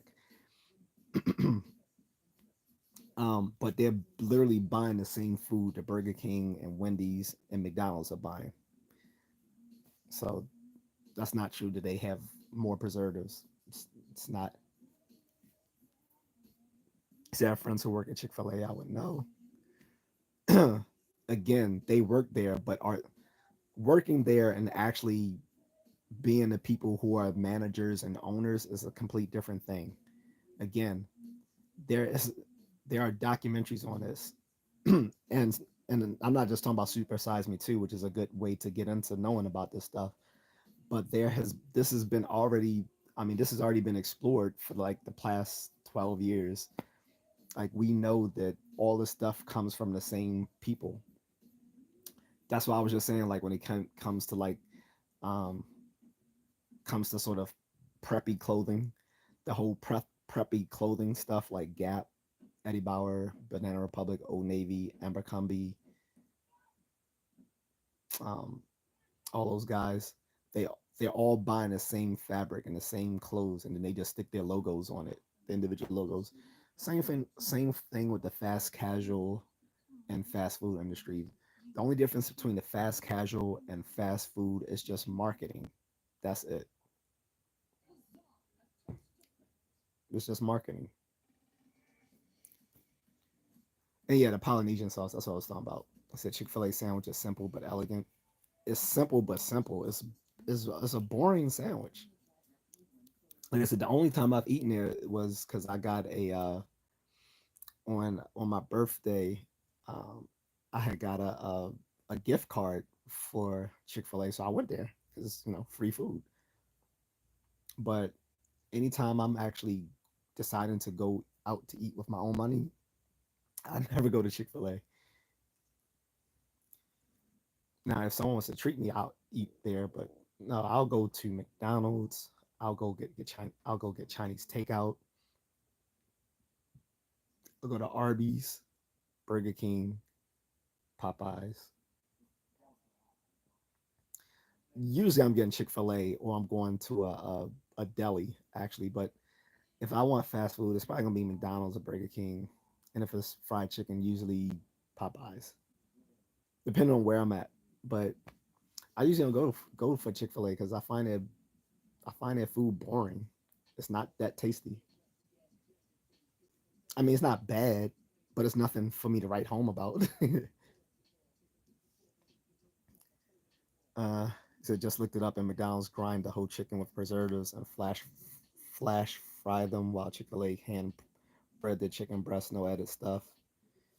That's not true. There's added stuff. They are definitely adding stuff to it. That's just not when you are when you're in the fast food industry, you have to preserve your food or it won't last because it's not like you selling it in an open market in an open marketplace where you're using fresh pot. Like if you want fresh food, that's when you go to like a food market. Like you go, I mean, like that's when you go to like you're eating street food. Like street food is fresh, but fast food is not fresh. It's not because you got to preserve that food because you're buying in bulk. So that's just not true. If the only way you're eating fresh is if you're going to you're buying street food. Like you go to the little roach coach. Well, I shouldn't call them roach coaches because people hate that. The food trucks. When you're getting like fresh food when you go into like a food truck and you buying stuff like that. But if you're not going to like a food truck or to like or getting some street food from stuff like that, yeah, that stuff is preserved.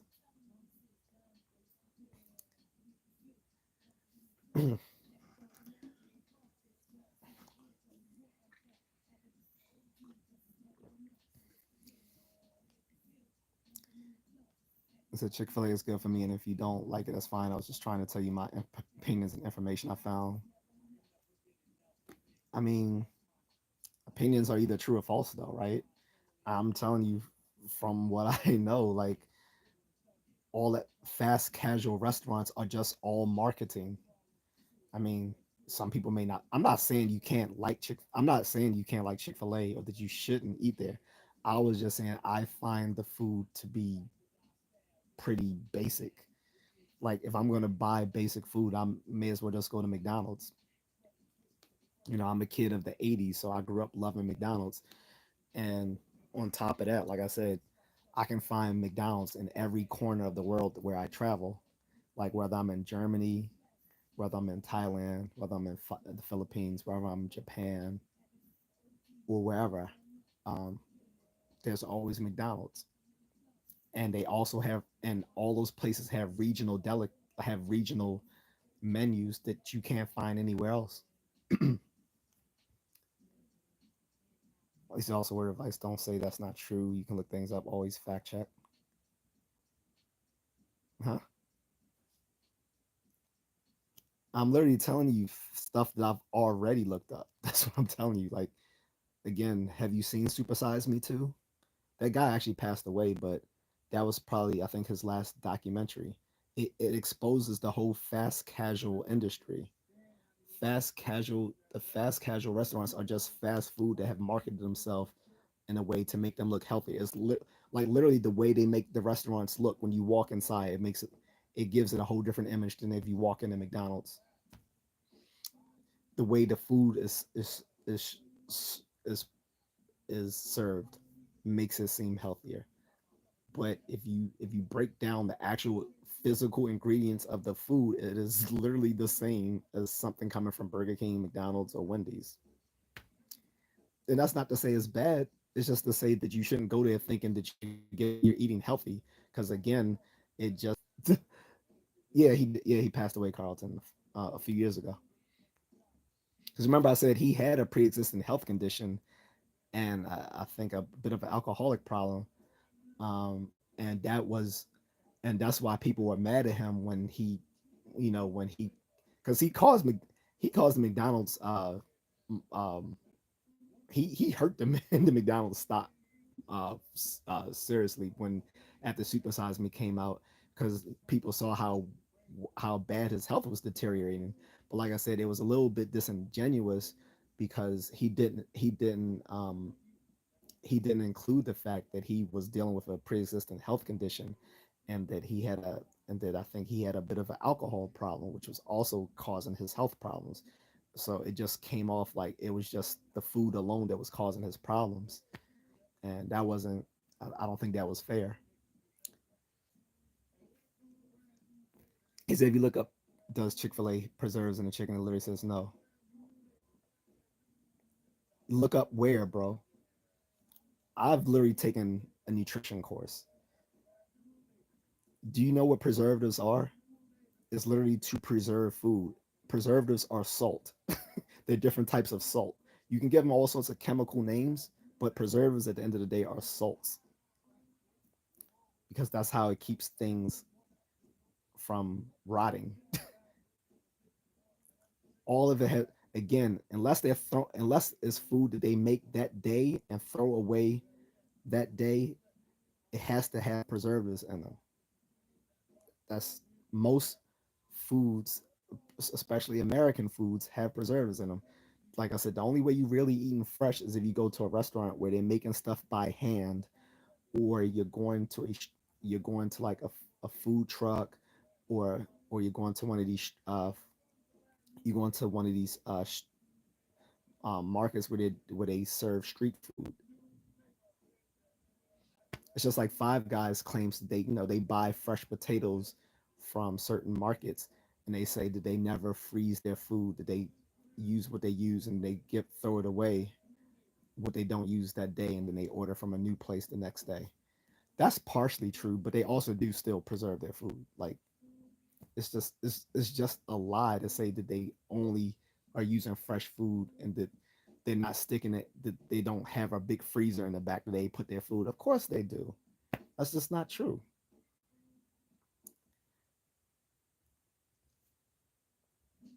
And you can ask anyone who's worked in a fast food restaurant. Everyone has a everyone will tell you some stories about working in a fast food restaurant.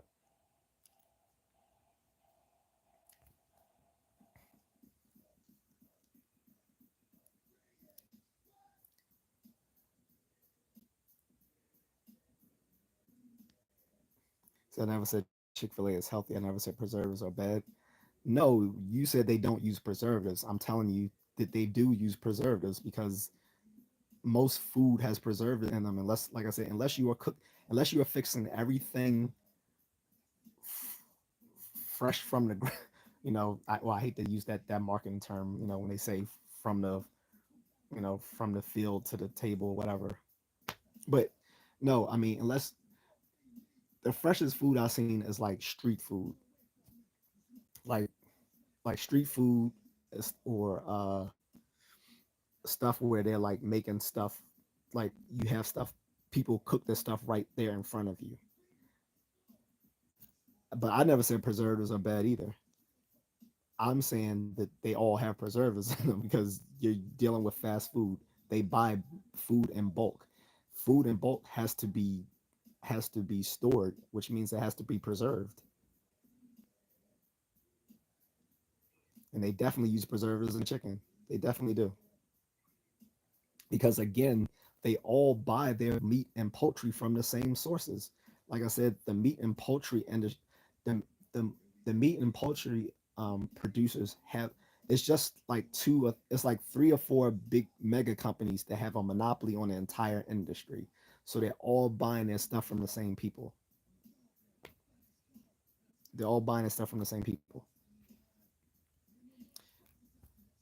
And I didn't even say Chick-fil-A is bad. I'm just saying I find their food to be bland. That's what I said.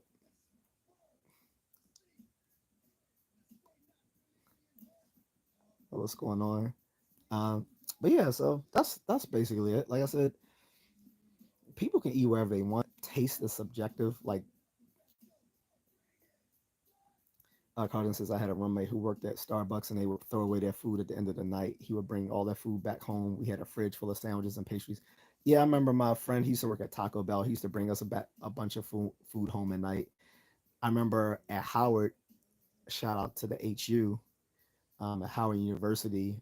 Um, Everyone knows not everyone. People from DC know the McDonald's that used to be right there on Howard's campus.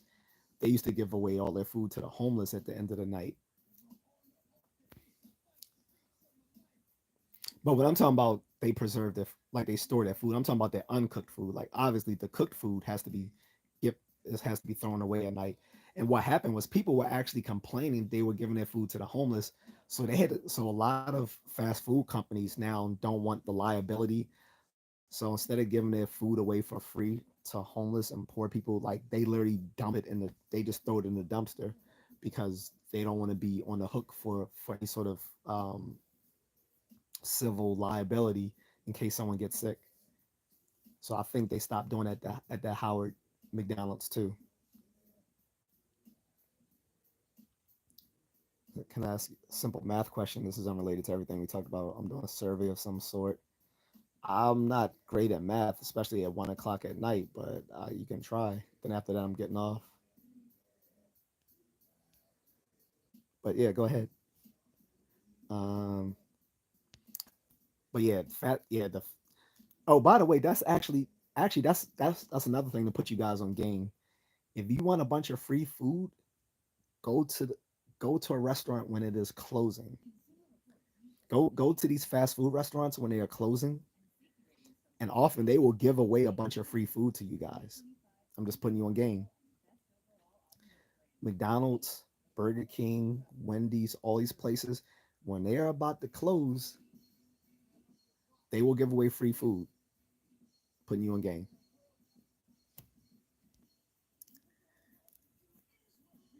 Sam Shaw says, "What would you do if you woke up and Jesus was gently nip?" Okay, another dumbass. That's some of y'all need therapy.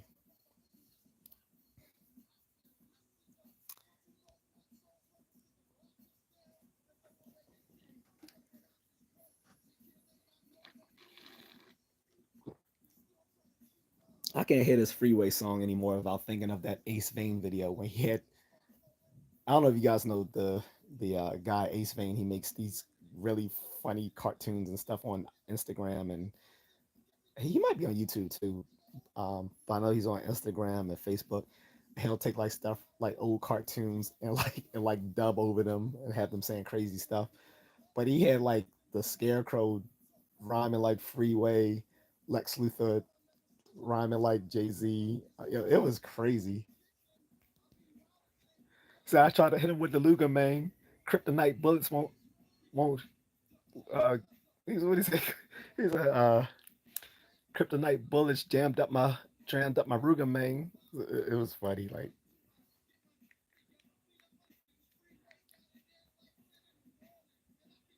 Sally has five apples, eats two, cooks one, and eats another, and gives two away. What is the total mass of the sun? That's not a math question. Those those all those details were completely unrelated to the total mass of the sun.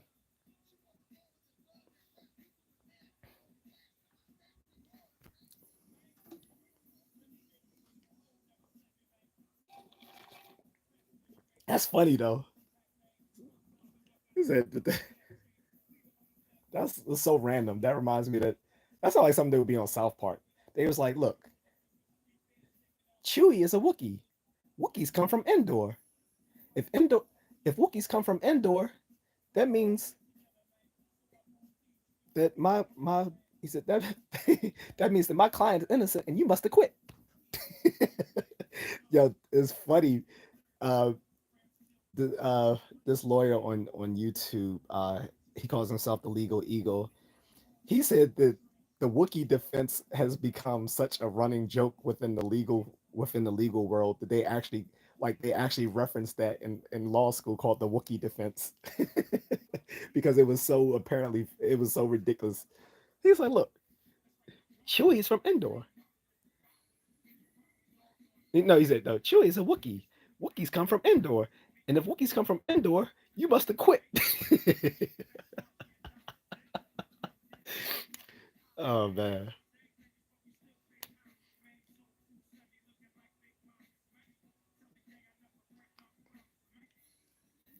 But no, that's a real thing in law school now. Like when they're referencing like a ridiculous legal defense, now they call it the Wookiee defense because of that South Park episode from like 20 years ago. It's hilarious. But that's like tantamount to what Etta Kogai was saying about that little ridiculous math equation.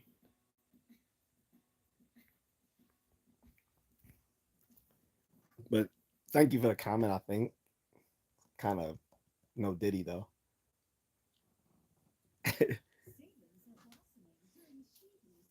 Speaking of no diddy, nah, I ain't gonna even get into. I'm not gonna even get into that. It's too late. It's too late. Maybe another day. By the way, I have done a bunch of videos about him last year because you had people defending him left and right. I'm like, how y'all gonna defend this dude? I was like, that dude been sus for like 3 decades. That dude been sus for 3 decades.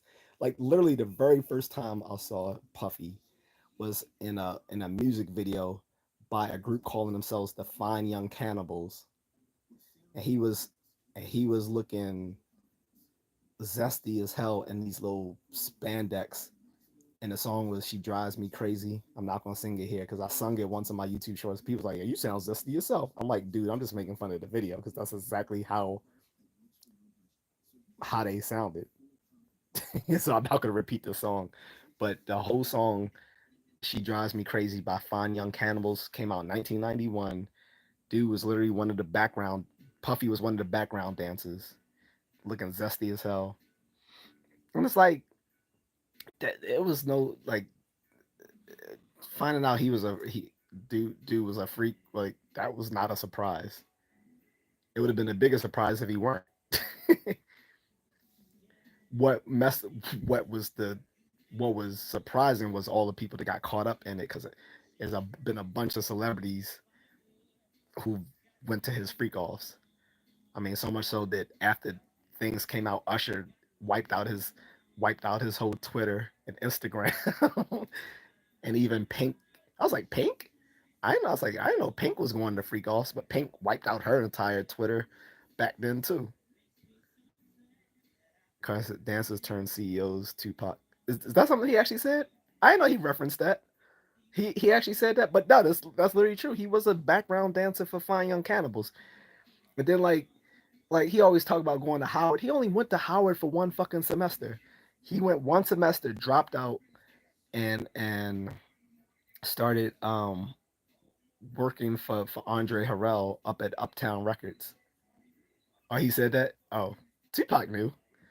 Tupac knew. Like I said, this is stuff now that was openly known amongst the people in that industry. Back in the hip hop world, like people knew who was how people were getting down. They just didn't discuss it in public until now. Now they don't have nothing to lose. Like people like Choppa from making the band has been saying a whole bunch of stuff on like I would recommend the YouTube channel The Art of Dialogue. He's like DJ Vlad, except that The Art of Dialogue isn't going to get you locked up. DJ talking to DJ Vlad is going to get you locked up. But The Art of Dialogue is not. Okay, and Art of Dialogue is funny. He's a funny dude. Like when he be talking to these people, and he and the Art of Dialogue has done all those great interviews with the former bouncer of Puffy, who let out a lot of stuff. Like all the stuff he was saying years ago before Puffy got in trouble was basically confirmed when Puffy got in trouble. He was like, man, because he came back on the channel multiple times, and after everything dropped about Puffy, he was like, man, y'all thought I was. He said, y'all thought I was capping. He's like, all this stuff. He said, man, I seen this. I knew this stuff. He said, now, everything I said, he says, being confirmed in the news. He's like, yeah. Carmen says, Tupac also said on his last album on the song, Against All Odds Against All Odds said, Puffy, you and I know what's going on. Yeah, I mean, it's a lot of dirty stuff. And then, like I said, I was kind of miffed because one of the YouTubers I really like, Dennis Sperling, was defending Puffy, saying like we need to defend our black billionaires and celebrities. I'm like, no, we shouldn't. I was like, I know, he was saying that because he was saying he wanted black males to be on code, like supporting each other. I was like, that's all fine and dandy. I was like, but why should we support him when he made it his mission to destroy a lot of brothers' lives? Craig Mack, Craig Mack, Biggie, Tupac. Like Biggie was trying to leave his label when before he passed away. That's why he started his own label with Big Un Rivera called Undias Records. Yeah, people was defending Puffy when it but that was before the video with him and Cassie came out. Like all these people still trying. They was like, well, he wasn't charged with anything. I'm like, y'all not being realistic. I was like, you have the feds. I said, you got the FBI, you got Homeland Security, like including U.S. Marshal Services, raiding your house, not just one house, raiding all three of your mansions because he had three mansions. He had one in L.A., he had one in New York, and he had one in Miami. All three were raided. And on top of that, anyone who knows a little bit about how law enforcement operates, they're not going to raid those houses until they already know what to look for and who's going to be there, which means they already have insiders, which means they already know a lot of dirt. And on top of that, they knock when people are like, well, he wasn't charged with anything yet. I was like, look, they're not going to charge you until they got everything. The feds do things way more differently than the state and local. They're going to hit you with those charges when they know they're going to win. They're not going to drop those charges on you until they know they're going to win. And sure enough, like 6 months later, he got those graduation papers. He said, would they do defend Brad Pitt if he did that to Cassie? I don't know, but it was just crazy. Like, because you, like I said, you had a bunch of black people in the YouTube space saying y'all off code talking about Puffy. Y'all just love relishing saying a brother go down. I'm like, no, he not. I was like, how many people's lives did he destroy? What about um my man Shine? He got him. He stuck him with that gun charge back in '99. Knowing damn well that man didn't shoot that woman.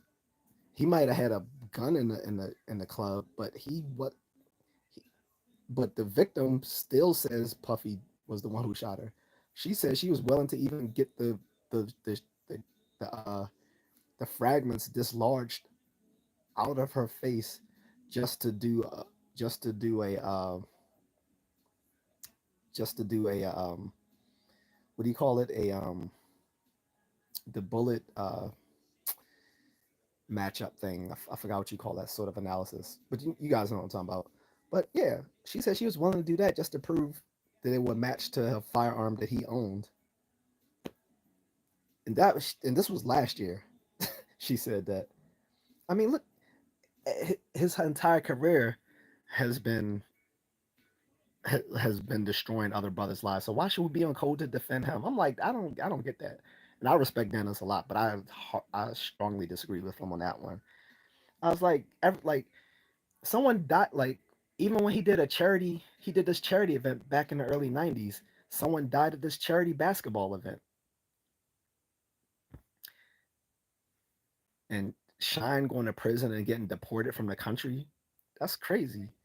The way he fucked over Craig Mack.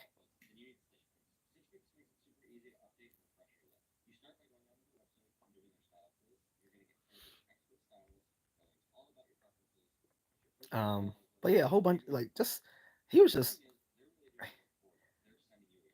he was like Puff was on demon time. So anyway, so I know I don't feel sorry for him, and some people can still defend him if they want to because they think that's being on code. I'm not gonna be on code for something like that because the same guys who be sitting there talking recklessly about everything black women do, and then you're gonna defend stuff like what Puffy does. I'm like, nah, that's inconsistent for me. Carlin says, I hope they don't start that Puffy was trying to buy ABC BS. Oh, like with Cosby. Oh, he was trying to buy NBC. That's why they took him down. Look, I do think Cosby was. Okay. I will defend Cosby though. I will defend Cosby, but I'm not going to defend him on the whole notion that he was trying to buy NBC. That's not. Look, the reason I'll defend him is because there's been a lot of legal inconsistencies. One, they weren't supposed to prosecute him. And so a lot of people were mad at saying he got off on a technicality. I said he did not get off on a technicality. He got off because they violated his due process. I was like, that's not a technicality. That's literally a constitutional right. Like if they if they say, okay, we want you to give us this information and this cannot be used in a prosecution against you, and then they go ahead and do that very thing, that's not a technicality. On top of that, one of the main people who claimed to be his victim, the supermodel, she claims to be the very first supermodel. She wrote in her memoir that what she said wasn't true, that he didn't really assault her. And then people confronted her. They was like, "Well, why didn't you say that on the in the court?" And she was like, "Well, because in my book, I can't, she's like, I can't be charged with perjury, can I?" I'm like, wow, okay, so you literally admitted that you lied on that man. So after that, I didn't believe anyone. I'm like, if a few people are gonna lie, then I have no reason to believe any of them. I mean, yes, some of them could have still been telling the truth, whereas others could have been lying. Because we've seen that with the Puffy case. Like they literally have a hotline now. A lawyer in Texas literally had a hotline where you could call and say, "Yeah, Puffy did something to me." Like, come on, it's getting ridiculous because now he got like thousands upon thousands of victims now. I'm like, come on, y'all ain't get touched by Puffy.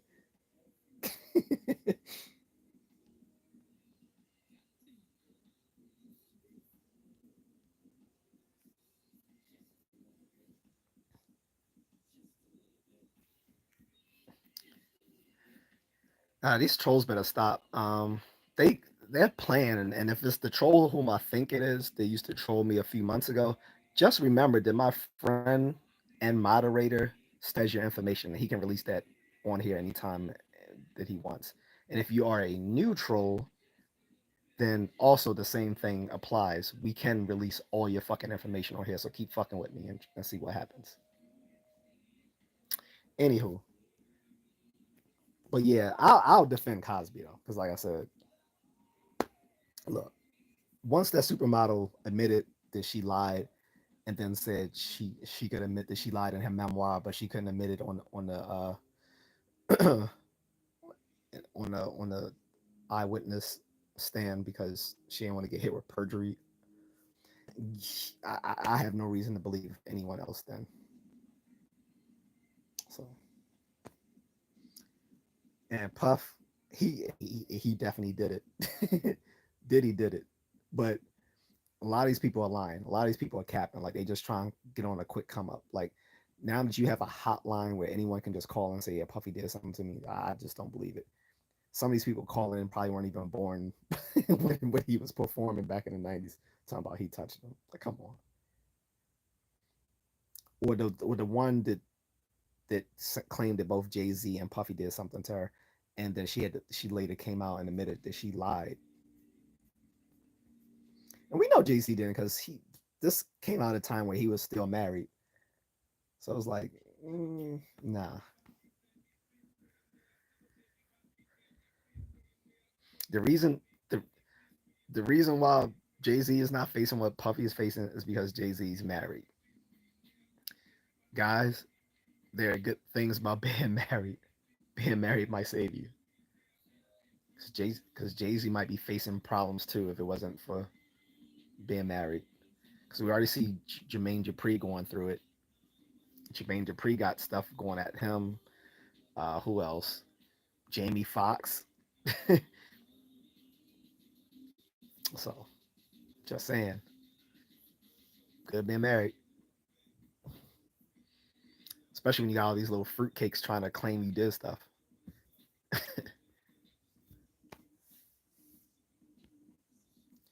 And don't think YouTube like don't think influencers are gonna become the new celebrities, and already you're starting to see this. Like Mr. Beast has his own show now on Prime Video. The the African lady Amulet or whatever her name is. I'm sorry, I butchered her name.